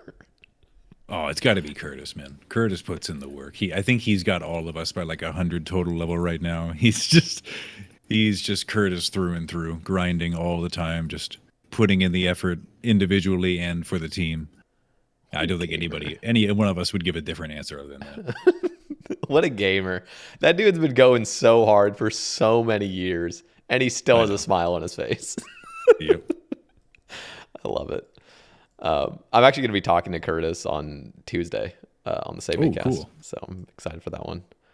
Yeah. I couldn't get you on twice without having at least asked Curtis beforehand. I started, like, shit, I've gotten the other farmers on. I haven't gotten Denise that'd be good. Yet. I think some people definitely want to know a lot about Curtis's under the hood. Yeah, no, I'm excited. I'm really excited to talk to him. He's one of like the pillars. Like when you think of old school streamers, he's up there with Bodie. Like you just think of Curtis. Like he's just been here since day one, it seems like. It's crazy as well. I mean, he started streaming when he was like, what, 17 or 18? That's ridiculous. Probably, yeah. Because he just turned 28 the other day. Yeah. And he's been here for basically the whole length of the category, so yeah. Compared to the other guys and the farmers, I'm like the new guy. I've been streaming over 5 years, but that's still just over half the time that the other 3 have been streaming. That's nuts to think that you're a new guy, you know, in relation to them. And you've been doing it for 5 years. Yeah. It was really just like, I consider kind of like Will and myself to be part of like the second wave of forever streamers in the category. The first wave, they're all still here. But then the second wave came along, and it's like not that many people stood the test of time. Yeah, who are the second generation forever streamers? You, Will, anybody else in that category? Oh, I'm trying to think. I don't want like especially the bigger, like it's like who I'm just trying to think, like would you consider Odablock in that? I mean, obviously he's moved to Kick, but is he in or did he start streaming after you? I'd call him the next class. Okay. But obviously he was the most breakout of all of those. Interesting. Yeah, it's crazy how like you just think of, well, it's funny because the Lifetime ones seem to have already had an audience even before they started streaming. Well, some of them. I guess I think of like Spark Mac and Bodie and I don't know. I don't know. Maybe no, not quite all of them, because Faux started on Twitch. Curtis started on Twitch, right? You did. You could argue that there was like a kind of an in-between time between the category coming out and people like Will and myself starting, where you had like Ice Poseidon pop up a year or two afterwards and stuff like that. But I wouldn't say there were any like fixtures of the category who emerged during that time. Bro, those were I remember watching Ice Poseidon and Raj Patel before he didn't even have like, you know, his show or anything. He just streamed RuneScape. Just go to house parties and stuff. That was crazy times. Just walked around entertaining. I know. Oh my gosh, it's actually crazy to think. Just how, I don't know. The good old days.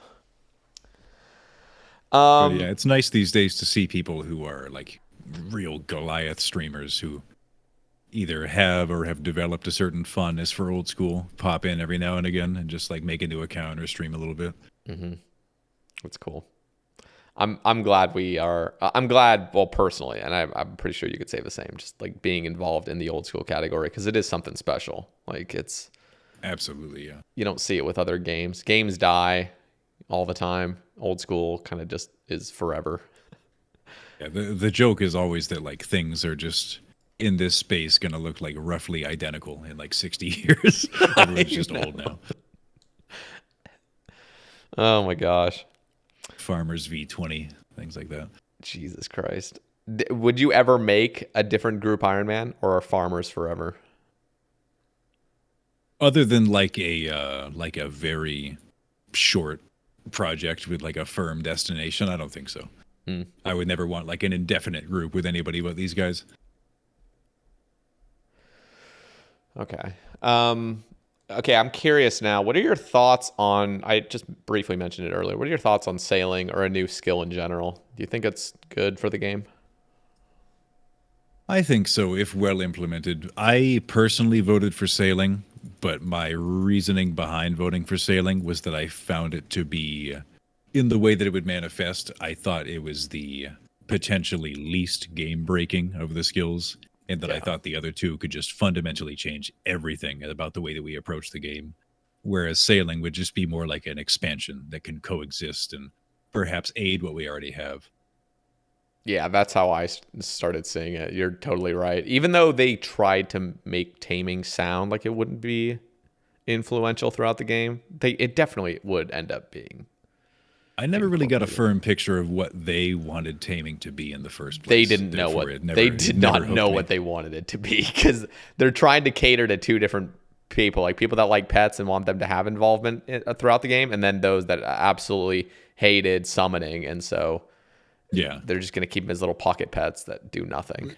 Yeah, that pitch would forever be marred by the existence of summoning in RS3. I think it never stood a chance from the beginning. It didn't. And shamaneering, whatever Shamanism. it is, that one always reminded me of like to anybody listening who played Guild Wars, that just kind of reminded me of like imbuing your armor with certain things, and like you just be an absolute bozo not to do that, and it would just become such an important part of the game and the way you play it that it would fundamentally change the game in a negative way, I thought. Yeah, no, it would have. Things would have, like, almost everything would have become untradeable. Not everything, but all the best stuff would have become untradeable. Just weird imbues. And like your basic, we already see this in today's game where you're trolling if you're not doing the efficient thing. But like with this, it's like, oh, you're not using this imbue with this ritual, with this thing. Like, what are you doing, man? Like, I mean, the one positive element that I thought might emerge out of the shaman stuff is that it would give a little bit more content to ultra late game mains, in that you would now have to own multiple variants of all expensive end game armor. So you'd have to grind out the money for that at very least. Like that was the one redeeming quality in my head. That's true. Yeah, I mean, I don't know. I feel like almost any skill can work in a way, but you're right. I think sailing probably has got the best chance. I mean, obviously that was the one that got the highest amount of votes, but like, we'll just see. Well, and we'll also see if in the future, the next few years, they even start contemplating, like after sailing,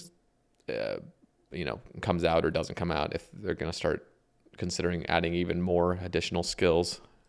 Yeah, they talked about that. They said, like, picking this does not mean the other two will never rear their heads again. It just means this is what we're going to focus on right now. Yeah. And I am optimistic that the team that we have is going to approach that project with the utmost care, and that we have a lot of developers who themselves are entrenched endgame players. They understand the ramifications of things, and they care very much about the success of a new skill, if there's going to be one at all.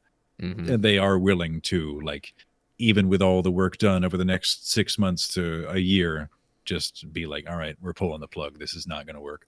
Yeah.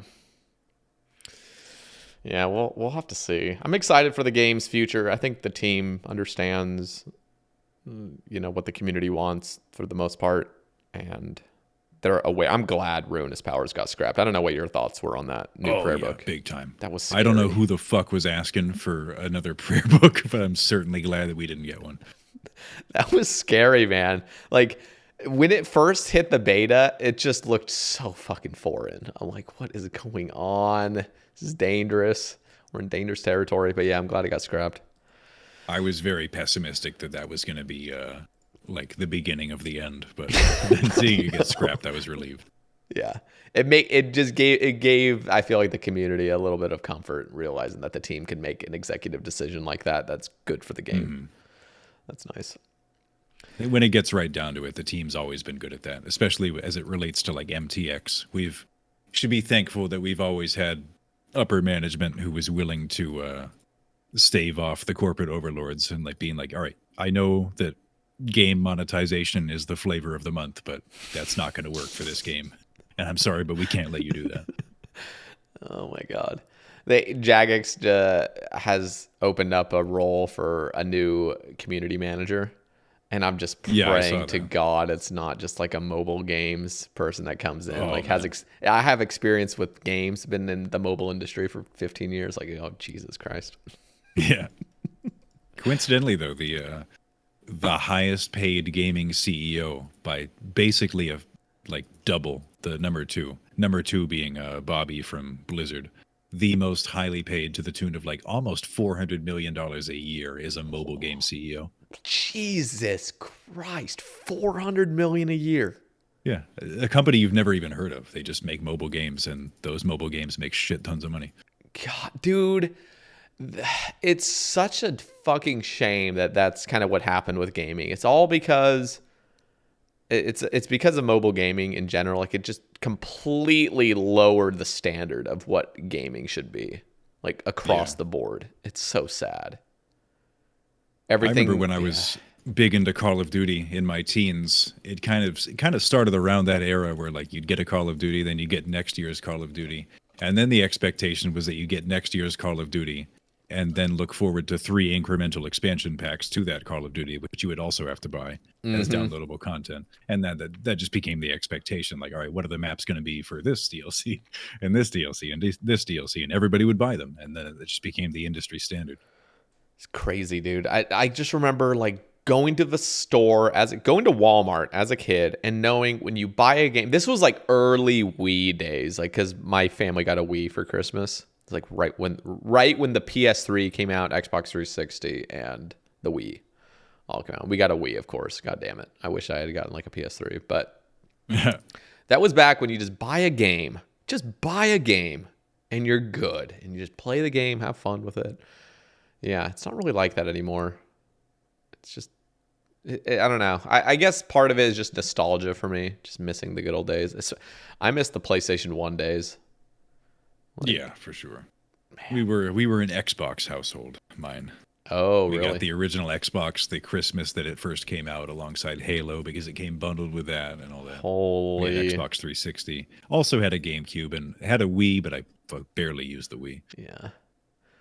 The Wii was fun because we didn't have any other consoles. So like Wii Sports was always fun. We would have friends come over all the time. We played Wii Sports, played Guitar Hero, play like Mario Party stuff, which what's just funny because like those games, even back then I saw them as more like baby games. Like I wanted to play like shooters and stuff. But at the end of the day, I think deep down enjoyed them more because they were more party focused and like family focused. Just have fun with your friends there. I think like if that was like the only console I had experience with, or if I was in a household that could utilize the Wii properly, it would have been great. But like it just wasn't really the right match for the way that I played games. Yeah, that's true. Were you a computer gamer? Yeah, my whole life we always had our computer room. We actually had 2 computers, and because my dad was always into PCs too, so like we grew up with decent internet and computers and all that. And my brother would make a new computer every 3 or 4 years. Oh shit. Did you ever play like Roller Coaster Tycoon or Age of Empires? Like what were your games that you played? Oh yeah, in the early 2000s I played Roller Coaster Tycoon, played the original StarCraft, played the original Counter-Strike, all of that stuff. Original Counter-Strike, holy. Yeah, I played original Counter-Strike when I was just a little kid. Holy shit. Did you play Age of Empires at all? Never played Age of Empires. Did play Age of Mythology though. Okay. But I was playing games both on N64 and PC since I was like 2. Like literally, as soon as a human has the dexterity to play games, I was playing games. That's awesome. Yeah, I had a neighbor. I'd go over to my neighbor's house to play his Xbox, and he had a Nintendo 64. At my place, we had a PS1, and we got the slim PS1 and with a screen attachment to it. So like. Ooh. It was so badass for its time. Like we'd even go on road trips, and if we really wanted to, it was effort, but we would bring the PlayStation 1 with us, and in the back seat, all you had to do was just plug it in, and you have the screen attached to it. Yeah. It was insane. Like I just thought that was the most insane thing ever. You could just play this in the car. Yeah. Yeah. Oh my gosh.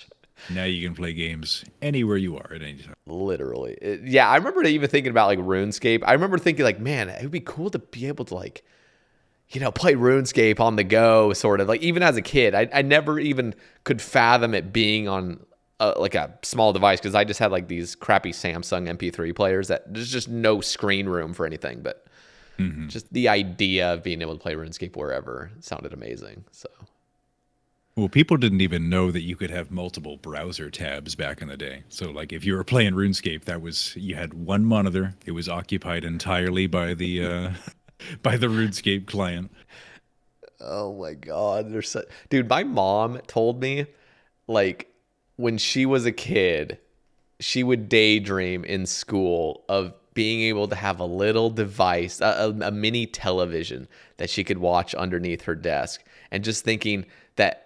Like just how magical that would be. And it's just fucking insane to think that we all have that and we just completely take it for granted. Like we just Yeah, literally but have in an academic environment now, teachers just curse the existence of such things. It's gotta suck being a teacher these days. Oh, it definitely does. It's just crazy though. We literally have the entire like human knowledge in the palm of our hands at all times, and we just don't even think it's that big of a deal. So, well, here I'm gonna ask this question, and then I'm gonna attach one to it. So, Fat Mad Joker asks, "What has been the biggest positive? What has been the biggest positive focusing more on collection log?" And I'm going to expand on this. First of all, do you even focus on collection logging on like farmers? And also, like, what are your thoughts on collection log basically really incentivizing the play styles of it almost feels like the majority of players nowadays, at least high level I players. think it has been an absolute win for the game, and I think it has breathed a certain life back into main accounts that for a long time people thought was lacking, and they felt like their accomplishments on a main were not cemented in any sort of way. Therefore, they did not want to strive for those accomplishments. Because on my main, the way I'm playing it right now, I wouldn't say that my main went untouched for so long that just like bringing it back up to the standard of a modern account is like still an ongoing process. I think I logged back into it and it just had the kind of slots that you have just as a function of like playing the game, like the slots that the game will recognize you as having if it's like it's in your bank or something like a torso or whatnot. I had, I think, like 76 collection log slots, and now my main has like 400 something. But I haven't been trying to make that number go up per se. I've kind of just been doing what I want to do, and the number goes up as a function of that. If I wanted to like batten down and get the collection log as high as I could probably get another 300 or 400 slots inside of a month. But I'm kind of just like, a lot of what I do have is some real high quality shit right now, and I kind of want to approach it in that sort of way. And to me, that's part of what has lessened my desire to return to any sort of Iron Man, is that I said even before we started Farmers V1 that when that series wrapped up, I was going to play my main, and I was going to do exactly what I have been doing for the last X amount of time that I've been on it, and like re-experience the game as a main and breach into the end game in a way that I never did on Iron Man, just because I would never have a hardcore that would live that long.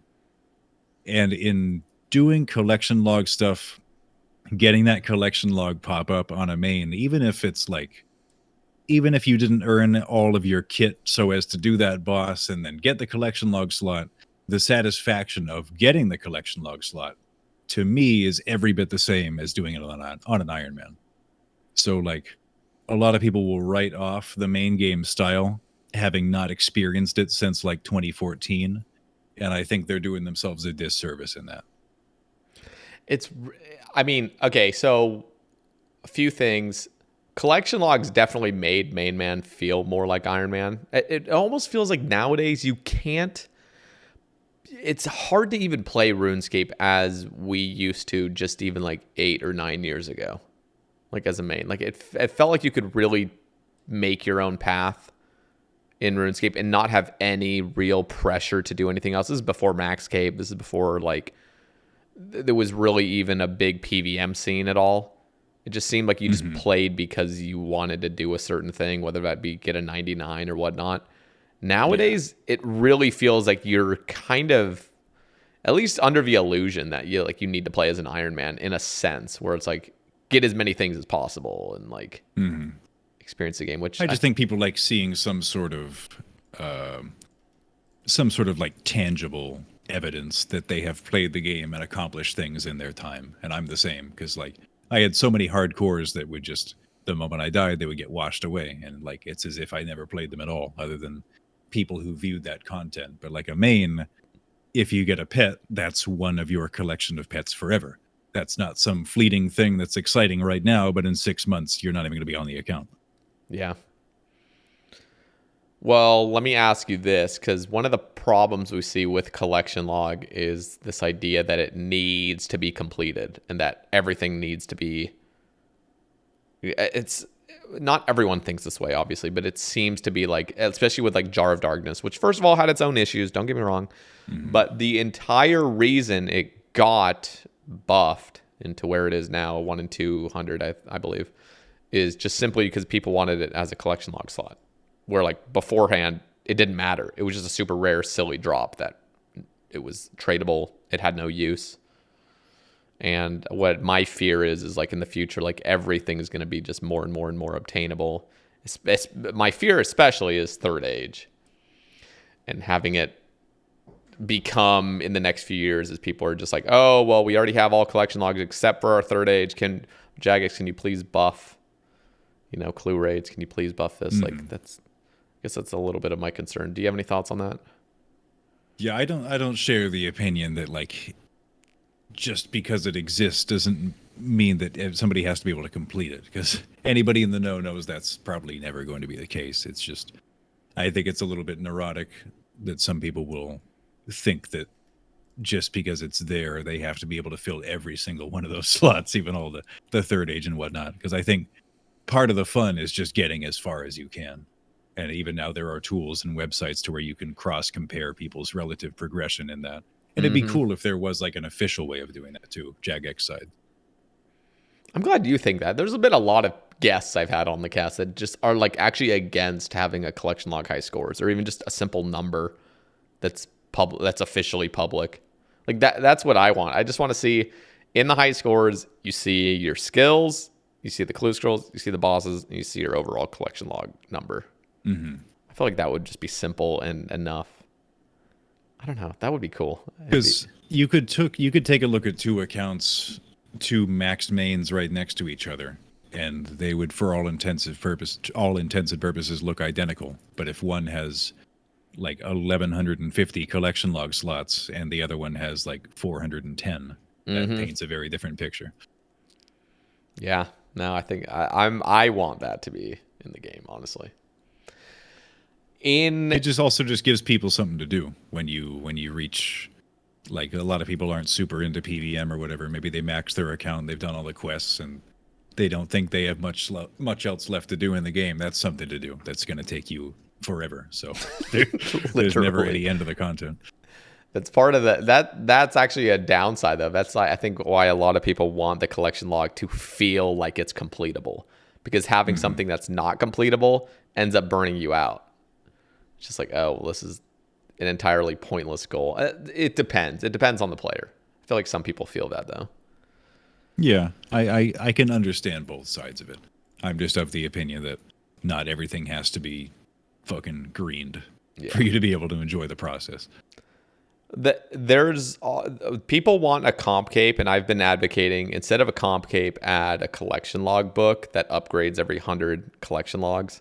We've seen these suggestions on Reddit of like these upgraded collection logs that you can actually wield, and I would fucking love that, because one, it does the opposite of a comp cape. Like a comp cape would encourage high level players to vote no to updates, because that means they have to do that piece of content to keep their comp cape. Whereas a collection log book would actually encourage you to vote yes to updates, because you'd want to hit that next milestone of, 1,200, 1,300, 1,400 collection logs.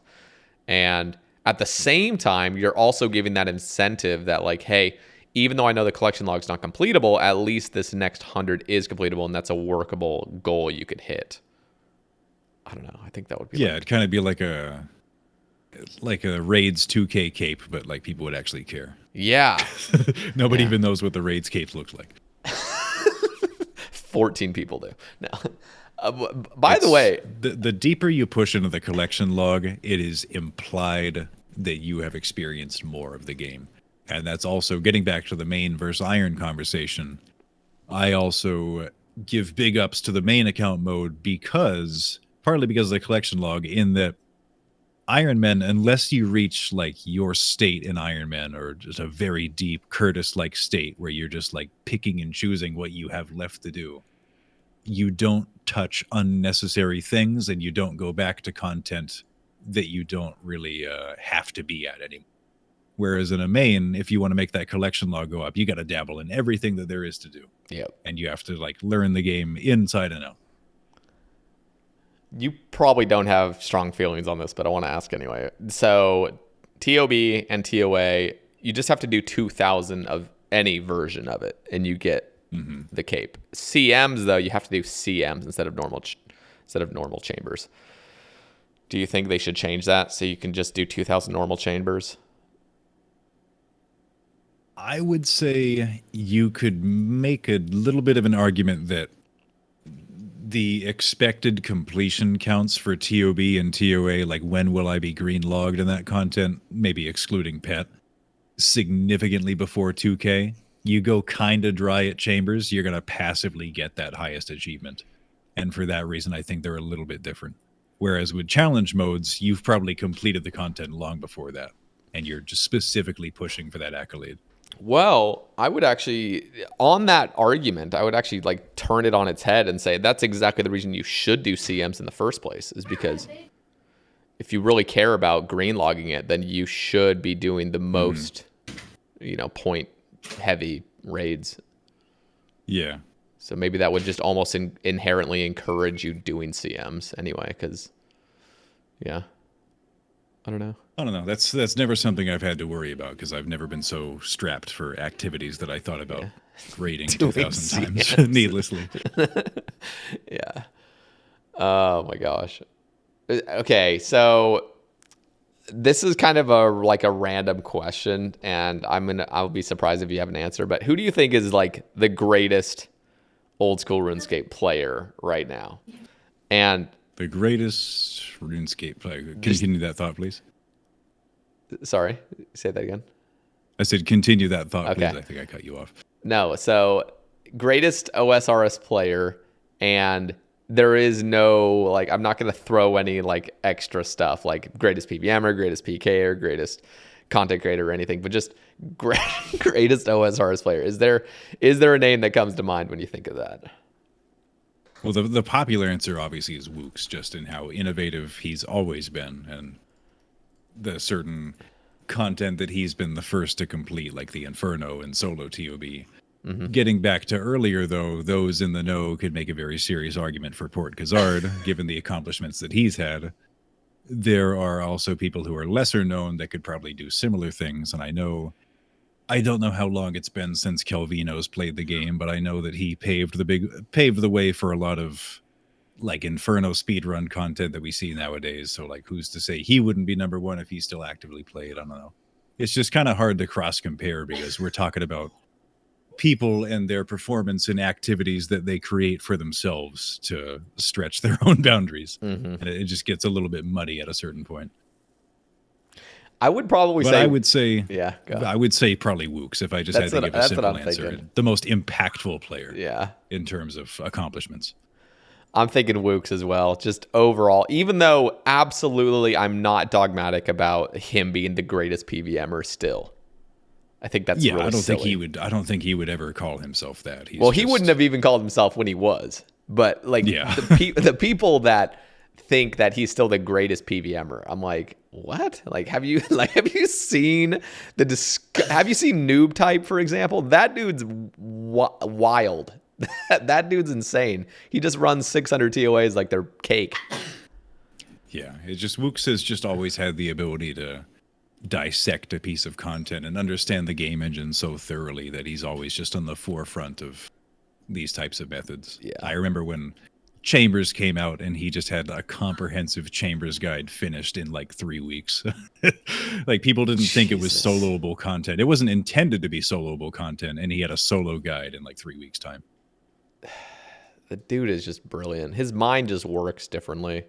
He's we're just basically blessed to have him even care about RuneScape at all, because I know his bouts with the game become shorter and shorter when he comes back for new content releases, but it's good to still have him coming around at all. It is cool. By the way, just back to Noob Type. Did you know that player has currently, I believe, even he might not anymore, but he posted a tweet. He had the world record of all 4 awakened bosses all at the same time. Oh yeah, that's pretty cool. That's disgusting. He's one of the greatest PVMers currently. He's among the skill level of Port Khazard, in my opinion. Just wild. The only time I ever had anything like that is I was rank 1 Muspa for most of the day of release. A little bit different. And I'm pretty sure at some point in time I probably had the record, because like one of the first 10 kills I did was Tebow only before anybody knew the way to kill Muspa. And I just got like this really anomalous, like fantastic kill that I'm sure at the time I got it was probably the world record for like half an hour. I just didn't know there was a leaderboard that said that. Oh, okay. Well, this isn't, I guess, necessarily speed run. Although when Fasani's came out, I was rank 1 at the end of the day for overall boss kills, because I actually just grinded it for like 18 hours straight, and I was just addicted. But pretty sure I was very close to having one of the top times as well. That it's actually crazy how fast Fasani's Nightmare has gotten, because all it is just don't miss ticks and just do the efficient way. But yeah, like you can. I thought I had a super, super fast kill, and I can literally shave a minute off of it. I'm like, Jesus Christ, that's insane. Yeah, but between the content coming out and the way what we have now, like we have the Shadow Staff now, we have the Void Waker now, things that see use in that boss that have just been game changers.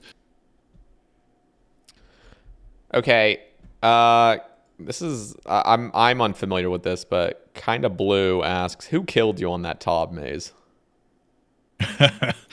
That's a running joke from one hardcore I had that perished on the Sodetseg maze, because our maze runner hit up an L movement, but like did so he pizzaed when he should have French fried, or vice versa, and just like L movement over exclusively wrong tiles, and it was a 4-man TOB.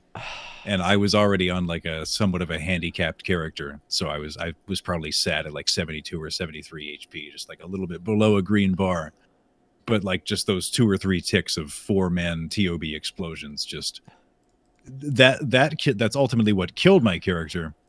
But I did react in time, but I had my teleport in the wrong inventory slot, and then I recognized that, and then I dragged it. And I was also using a new mouse, which I was uncomfortable with. So it was like a perfect storm of every possible thing going wrong, all inside of like 2 or 3 game ticks that resulted in me dying. Oh, God. But that is the story behind that. As far as who it was, though, it was Fat Greasy Guy. He was the maze runner, but it wasn't his fault. No, it was all his fault. A good hardcore TOBer needs to be able to survive regardless of what your teammates do. Yeah. God damn it, Fat Greasy Guy. Okay, Rads asks, best kitten names you didn't give the little fella. Oh, I would struggle to even remember them. I probably thought of like 200 or 300 in the long process that underwent and finally ending up on one. What is it? Oh, as far as his actual name, it's Aries now, but that was not my choice. Aries, really? Yes. That's my niece's name. Oh yeah. Yeah. Is it spelled? Is it spelled with just ARES or ARIES? Yeah, like the god. Okay, because his personality, like, admittedly, is kind of bang on with that, but it wasn't my choice of name. Interesting. Yeah, because Aries is a guy god, right? Yes, he is the god of war, but so too is Athena. And Ares, in terms of like the Greek mindset, was more of like more so the god of like a brutish, mindless warfare, whereas Athena was more about like wisdom and like tactics and stuff like that. Interesting. Okay, so we were talking earlier. I mentioned something about like your spirituality, if you're spiritual or not. Do you are you religious at all? Like, I know that's like pretty much in the same vein of anything, but no, I never have been, and nobody in my family ever really was, apart from like my grandparents, maternal grandparents at least went to church, but that was kind of just like the expectation of the era in which they were born and the location that they were. But no, nobody in my extended family or myself ever was. So you moved. But that being said, I do say I have the utmost appreciation for just about every one of them out there. Okay. You said you moved to Florida and the base after dark, and now you're just in like a very religious spot, and probably just like how is that moving from Maine to Florida? And I know obviously you spend most days inside probably, but is it a weird it's a very change? different culture. Like it's the same, but it's very different. It's kind of hard to batten it down to exactly what is different, but the vibe is entirely, or at least was entirely unfamiliar, I would say. It's kind of weird that things can be so different just from one place to another inside of what is technically the same society. So, yeah. Well, here, okay. So let me ask you this: like, well, first of all, you're in Florida, so you probably have a bunch of the is the MAGA hat thing like as big of a thing as we see in the news? I've never lived in Florida, but it seems like everyone. I can't say that I've ever seen one out in the wild, honestly. Okay. I literally cannot say. Oh, that's funny. But especially like my part of Florida would be the place, but like still I have not seen them. It's funny because like I moved from Alabama to back to Oregon. I grew up in Oregon, and it's very liberal here. And Alabama is the complete opposite. And so I did, like I'd be at like a Walmart and people are wearing their MAGA hats, which I thought was funny. Like here, like you would get flamed basically if you, but there you're praised if you have it. Yeah, it's also I would say it's probably similar in where I came from, as for in terms of like the expectation culturally, especially among the youth. But down here, it's the opposite expectation.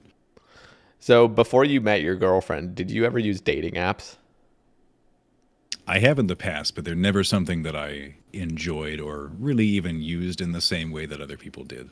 Okay. Yeah. The dating app experience from Alabama to Oregon is so crazy. Such a difference. Such a difference. I would imagine so, yeah. It's very interesting. I'm not going to go into have all a the lifted details. truck, don't bother. No, it's like, it was literally, I saw this, I'm not even kidding, like probably 10% of the time you see a profile that's like, if you've been vaccinated, swipe left, like you're not interested. Yeah. It's the inverse in the other spot too. Like it's the exact like inverse. If you have any favorable opinions of anything remotely right of center, then leave. Oh my God. Do you believe in free will? I would say so, yeah. To what extent, I'm not entirely sure, but I would say so. But I think it does ultimately come down to, like, unless you are insane, then your free will largely be in line with, like, societal expectations and what you think is going to benefit you the most, rather than things that would be utterly chaotic. Yeah, that's always a really fascinating like question. if it's my free will to cut my own hand off, I'm probably still not gonna, because that would be spiting my own body. Yeah. So I've been like recently, probably over like the past couple months, been getting into like meditation and stuff, which I always thought was, I never understood meditation. I just thought it was always like just something like hippies do, just for fun or whatever, just to like be calm. But it's really fascinating because the more I've like done it, the more I'm starting to realize like the loss of your identity with self, like your own ego. It kind of dissolves mildly when you first start getting into it, because you just realize like all of your senses. It's really like when you pay close enough attention, you're just noticing you have 5 senses that you can pinpoint directly when you're focused on it. And then you just have ideas sprouting in your mind. And that's really the extent of your entire experience. And it's like, whoa, where, like, it's really fascinating. So the more I think about, because I grew up just completely taking free will for granted. It's just like everyone has free will, obviously. And, you know, I had a dualist view on like most of life, just like you're either a good person or you're a bad person, and it is your fault, or it's like it's completely up to you in any circumstance, even though you're going to have, you know, external influences. It's ultimately up to you. But the more I've like grown up, I'm like, I wonder how much freedom we really have, especially when you start paying attention and realize like all of your thoughts and desires and passions really aren't really coming from you necessarily. They're just kind of springing up into your consciousness.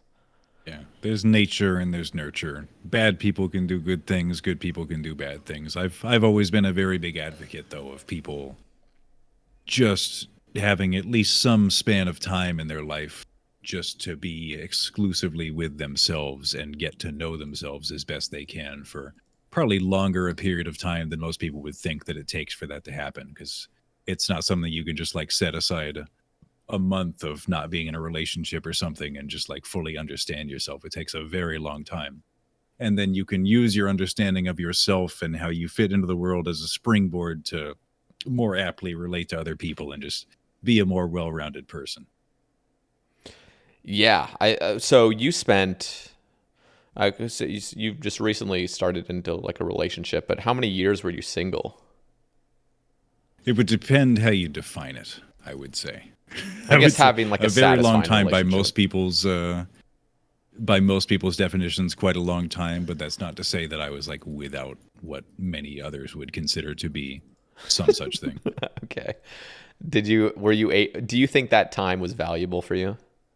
Oh yeah, massively so. That's part of what I wish on many other people, even though it is uncomfortable for some. I just don't know why like a lot of people assume that like I had never met a girl in my entire life. Could not be farther from the truth. I wouldn't have. I talked about that in the base podcast, but was withholding very much because I'd rather not go into it. I mean, when you're as jacked as you were, it's like you kind of, it's almost like it comes with the territory. Like you're inevitably going out and, meeting people because it's just. I think a lot of people would benefit from a similar abundance of opportunity to realize that it's not something that your whole well-being hinges on. That's something that I feel like would help a lot of people, probably including myself. Yeah. It's just you want what you don't have, and you just start to fixate on that one thing, thinking it's going to solve all your problems. But no, all your problems have to be solved before that can even happen, in large part. And how are you able, without experiencing it, able to understand that you don't ultimately desire that one thing? Most of it obviously comes down to like men thinking they need a relationship to be happy, or men thinking they need female attention. Mm-hmm. But how do you come to a conclusion without having experienced that to understand that you didn't want it in the first place? I think that gets back to what I said about truly experiencing yourself in a solitary fashion and understanding what makes you tick and what you desire, and coming to the understanding that if that's all you've got and it's all you'll ever have, that not necessarily say that's enough, but like to be content with what you have and be comfortable with that, and then be willing to accept more, because that more will usually be that one missing piece that you've been wanting. Interesting. A lot of people put the cart before the horse, and they think that if I need to get this one thing, and then I'm going to fix my problems, or having this one thing is going to in and of itself fix my problems. But that's not the way things work. Okay. So, let me ask you this. Do you think your personality's changed since you were 20 compared to now? Oh, big time, yeah. I think you're doing something wrong in your 20s if you're not looking back at you from last year and just thinking you're a knucklehead. Has there been anything that you have lost personality-wise that you kind of actually wish you would have maintained since you're like your 20s? I think I'm a little bit more of a fuddy-duddy now, for better or for worse, in terms of like not wanting to be quite as adventurous or not wanting to go out as much as I used to. But I think that also does probably harken back to that same topic of like, when I was more willing to go out, what was I looking for? Probably like the relationship type things, and just you kind of learn to stop going and looking for that, I would say. That's so okay. So this seems to be a common problem among a lot of people that do feel alone or isolated, or like feeling like they're not living their life to the fullest.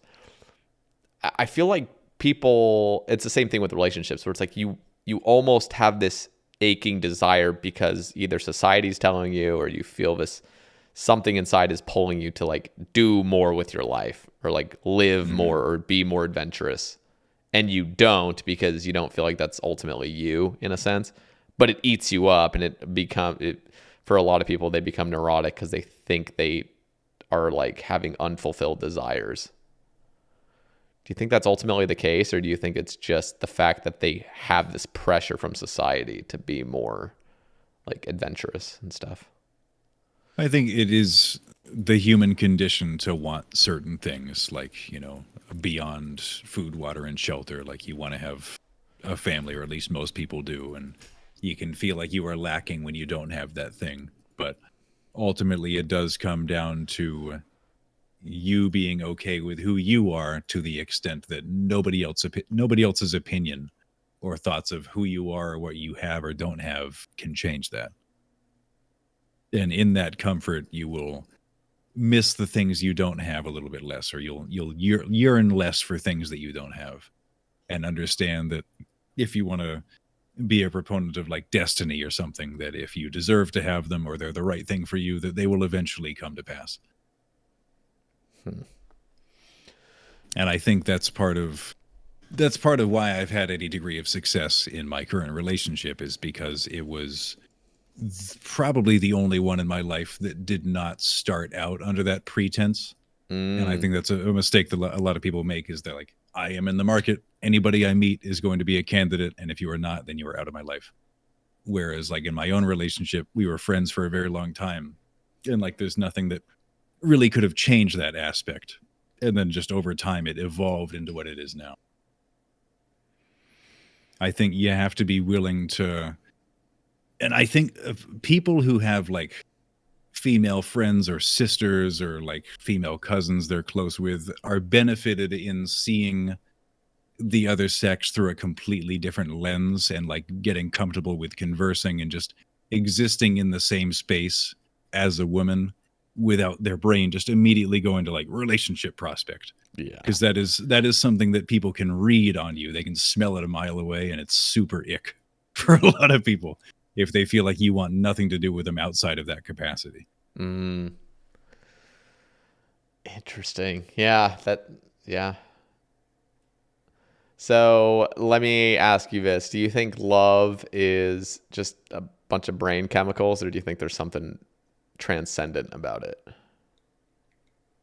I think it's kind of what you said, in that like it is just an inherent desire, and perhaps that emotion is just like our biological mechanism of fulfilling that desire, in that it puts us in this reproductive position, if you want to be like just heartlessly biological about it. Is it bad to be heartless about a lot of these things and take everything very rationally? Or is it better to live delusionally, or is it better to and I'm not saying delusional in a bad sense, but just to, I think one can do both. They can accept the black and white of why things are the way they are, but then appreciate it in like a higher sort of way, a more divine sort of way. I don't think it has to be mutually exclusive. it's just so fascinating, like the world we live in, and like how many like really beautiful things there are, and like we obviously are just translating that into our brain that it's beautiful. It's like it's not objectively beautiful or anything, but just some of the things we see, and then you just think like, what is the point of it all? Like, what is like the whole purpose of being here? And like you said, like your idea is just live and love, probably. But like, I don't know. It makes me think, because I've definitely become a lot more rational over the years.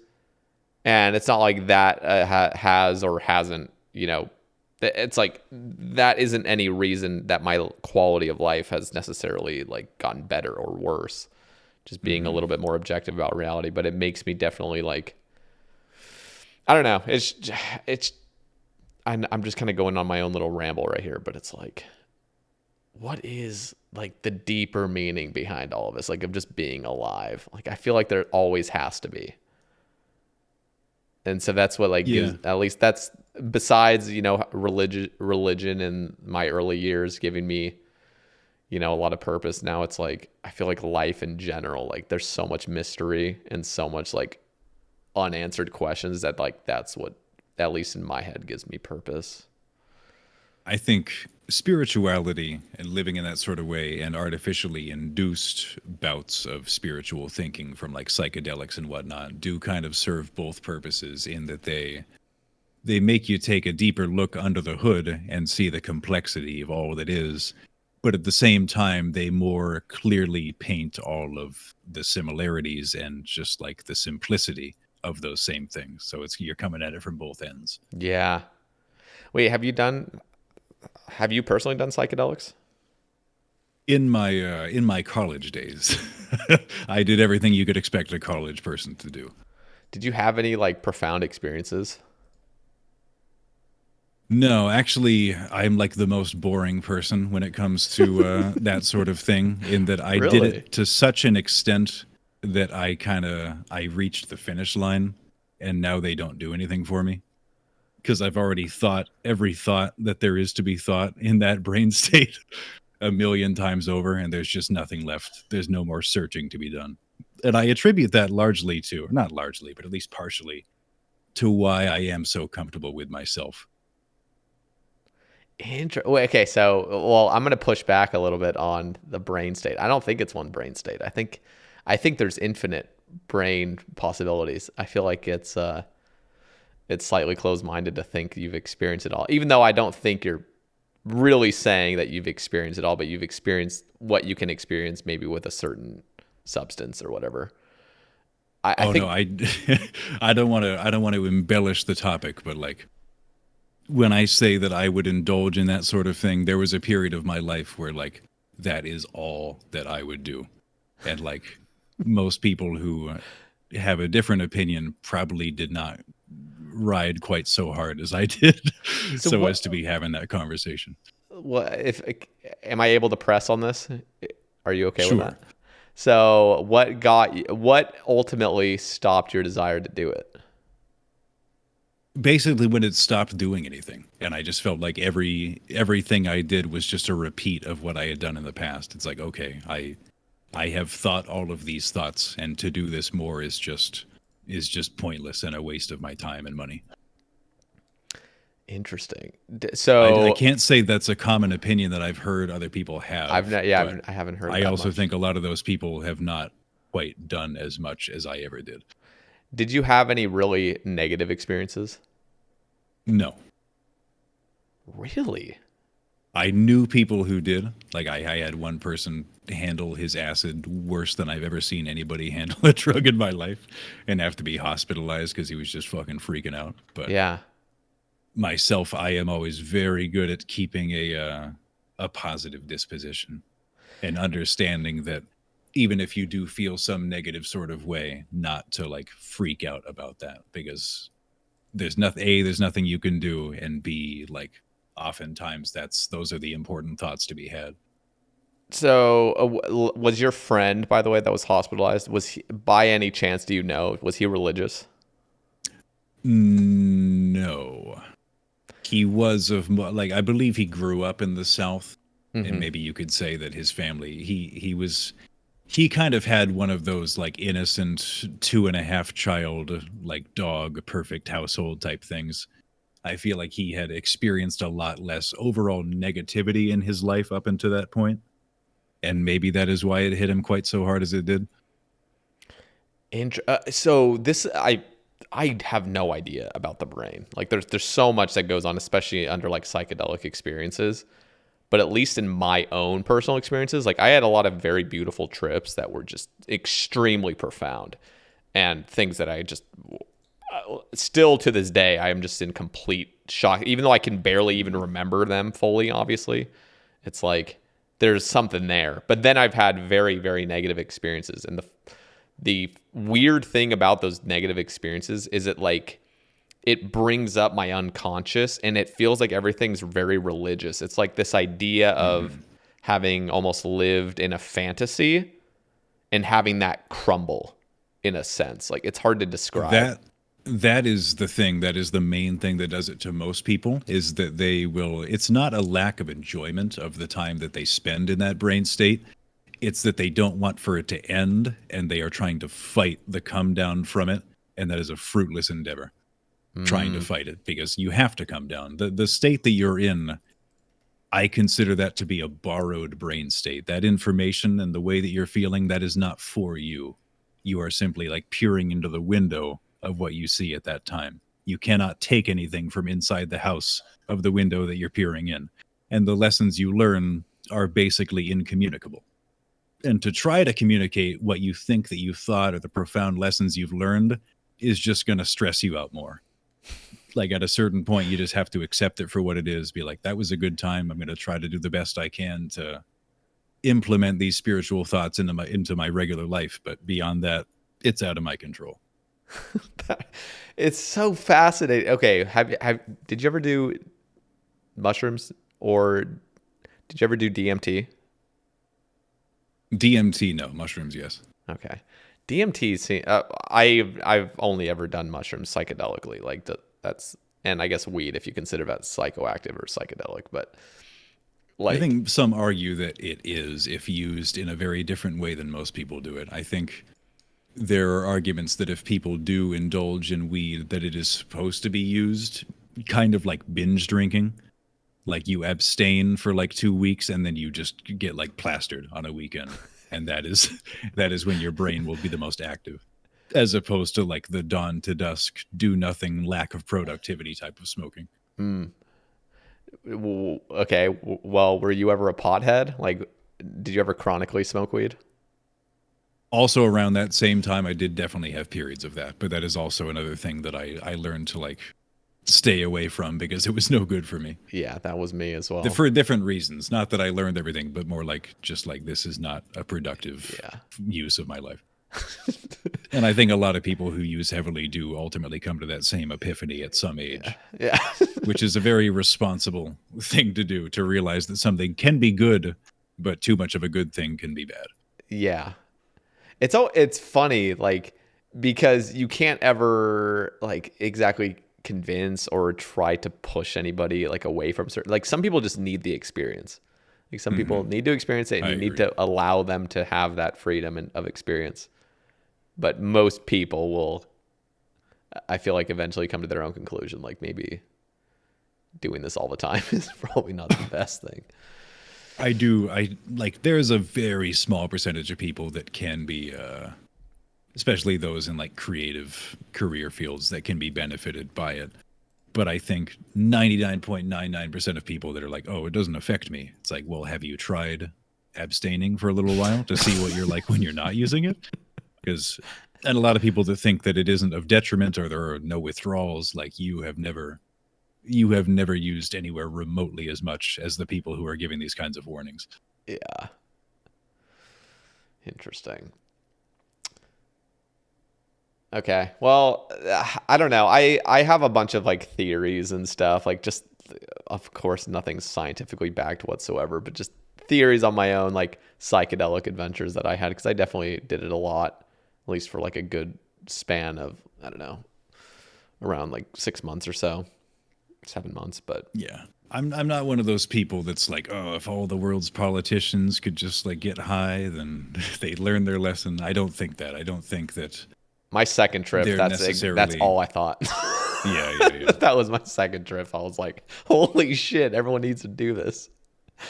Yeah, like I said earlier, it is a borrowed brain state, and everybody's brain state is usually pretty similar when they do it. But like, where is it that being is not borrowed something from? to be taken back? I don't know. That's like the ultimate question of for me, because I'm like, you're borrowing, quote unquote, this brain state, but where the hell is it coming from, and why is it so profound? And also, if you've ever like when I mean profound, I mean like that sense of like never-ending unconditional love that you can feel in those states, where it's like, where the hell is this coming from? Like how do you even, like, how is this even conceivable right now? And of course, in my sober mind right now, like I can't actually remember it, and I'm like, oh, maybe that was just me like experiencing a little bit of euphoria and I'm just delusional. But in the moment, it's not that at all. You feel very clear-minded, and you feel like it's this is ultimately it. I don't know, it gives you a sense of peace, and then you come back to reality and you're like, I'm a fucking drug addict. Like, I have problems. And then you just go back to living normally. But I think part of that hope I have is like there's something more to this, and that borrowed brain state is from something divine that we can't understand, nor should we There be are able to understand it. perfectly valid theories that most all religions, at least Abrahamic religions, do stem back from like prehistoric experiences with these types of things, and that religions were founded kind of as think of it like a translation for what I said to be incommunicable, because you cannot convey these thoughts to each other, but you can try to steer people along a certain lifestyle that you learned about in this particular brain state that is like appropriate for a human being to have. And they all end up being very similar across any religion. How much do you know about Mormonism? Very little, I would say. Okay, because there was just a video that came out by Johnny Harris. I don't know if you know who that is, but he grew up Mormon, and he's like a big like YouTuber now. He's got like over 4 million subscribers, but he just made this video talking kind of more about the history of like Joseph Smith and stuff, who was the founder. And I swear, man, I am like convinced that Joseph Smith was schizophrenic or had, and I don't mean that necessarily like in a bad way. It's not inherently negative. It's just the fact that like back then, like people didn't know what psychosis was or mania. So you mean to say that what he was preaching and the experiences that he said to have with, I don't know if it was God or Jesus, he thought he was being 100% real with these people. Yeah. He wasn't trying to deceive them or be like a cult leader. Oh yeah, I don't think that at all. I think what it is, and this is partly because of my own psychotic, mild psychotic break that I believe I had, was like these delusions of grandeur that you can experience briefly, and this like mixing reality and fantasy. And so when you're living in the early 1800s and there's no such thing as the internet or understanding what the fuck's going on in your brain, and you become, mildly or strongly schizophrenic or psychotic, you will literally be fully convinced that you're a prophet or you're whatever, or you're called of divine origin to do something, and you carry it on. And then if you do get followers because you're so convinced, and people were just, back then are very religiously prone because there's not really much science or, it's just, you're living on a farm, it's like somebody has some really beautiful vision of like, you're going to be a god one day. And it's like, oh, well, that sounds nice to believe in. And then as soon as you get followers, then it's like, oh shit. So if you are that psychotic individual, you're thinking, I'm actually getting followers. Like, this is literally proof that I've been mandated by divine origin to carry out this calling. Or if for whatever reason you somehow came to, you wouldn't want to like rug pull because you're like, look at the position I'm in. Exactly. It's so fascinating to me. And I actually believe that there's like truth in all religion. But the part I have a problem with is just the dogmatic views that can't be changed or altered. So interesting. Yeah, that's just something I think about a lot. I think partly because I've firsthand experienced a little bit of what I could imagine, psychosis. The foremost person that I would point anybody who likes these types of conversations to is a scholar by the name of Joseph Campbell, who many will be familiar with, but many not, who basically for all time was the foremost expert on mythology and religion and fairy tales and how they related to one another from every culture in the world, boiling them down, cross-comparing them, understanding what they truly meant to the culture at the time. And he, in his scholarly work, he was also like a college professor and author and all that. He came up with something that he ultimately deemed the monomyth, which is like basically the fundamental plot of just about every story and tale that we have boils down to these few certain elements, and you can look for them and basically find them in every single one of those stories. And that all of the stories, when you boil them down across every religion and culture and whatnot, are all very, very similar to each other. And then it harkens back to like this is just something that we as humans are always going to gravitate towards, no matter what, because the proof is just undeniable. That is so crazy. Does it stem from the fear of death ultimately? I would say sometimes yes and sometimes no. Some cultures are very averse to death and they consider it to be like a tragic thing, whereas others absolutely celebrate it and like not necessarily look forward to it, but are like very okay with it being a thing. Because then it's like, if that is the case, you know, assuming it is the case that that's part of why these beliefs and stories come about is because of the fear of death. It's like, what if there was no more death? Like, what if death is solved? Then we come out with other problems and other stories, pretty much. I don't think the storytelling will ever end. Tolkien in Lord of the Rings, the society from which Aragorn is derived, the Númenóreans, they were humans basically, but they were humans who were like enormous in stature and gifted and intelligent, and they had lifespans of like 900 years. But it was a double-edged sword that because they lived so long, as opposed to like 70 or 80 years like a traditional human, they're like, if we can live for 900, why is it fair that the elves get to live forever? So like they ultimately spited themselves because they were given more, but they thought that they had less, if that makes any sort of sense. Interesting.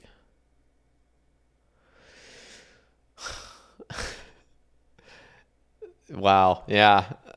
Do you think at some point in like the near future, like, well, here's the problem with humanity right now. It's like we're already basically gods. Like we have the power of gods, but we're just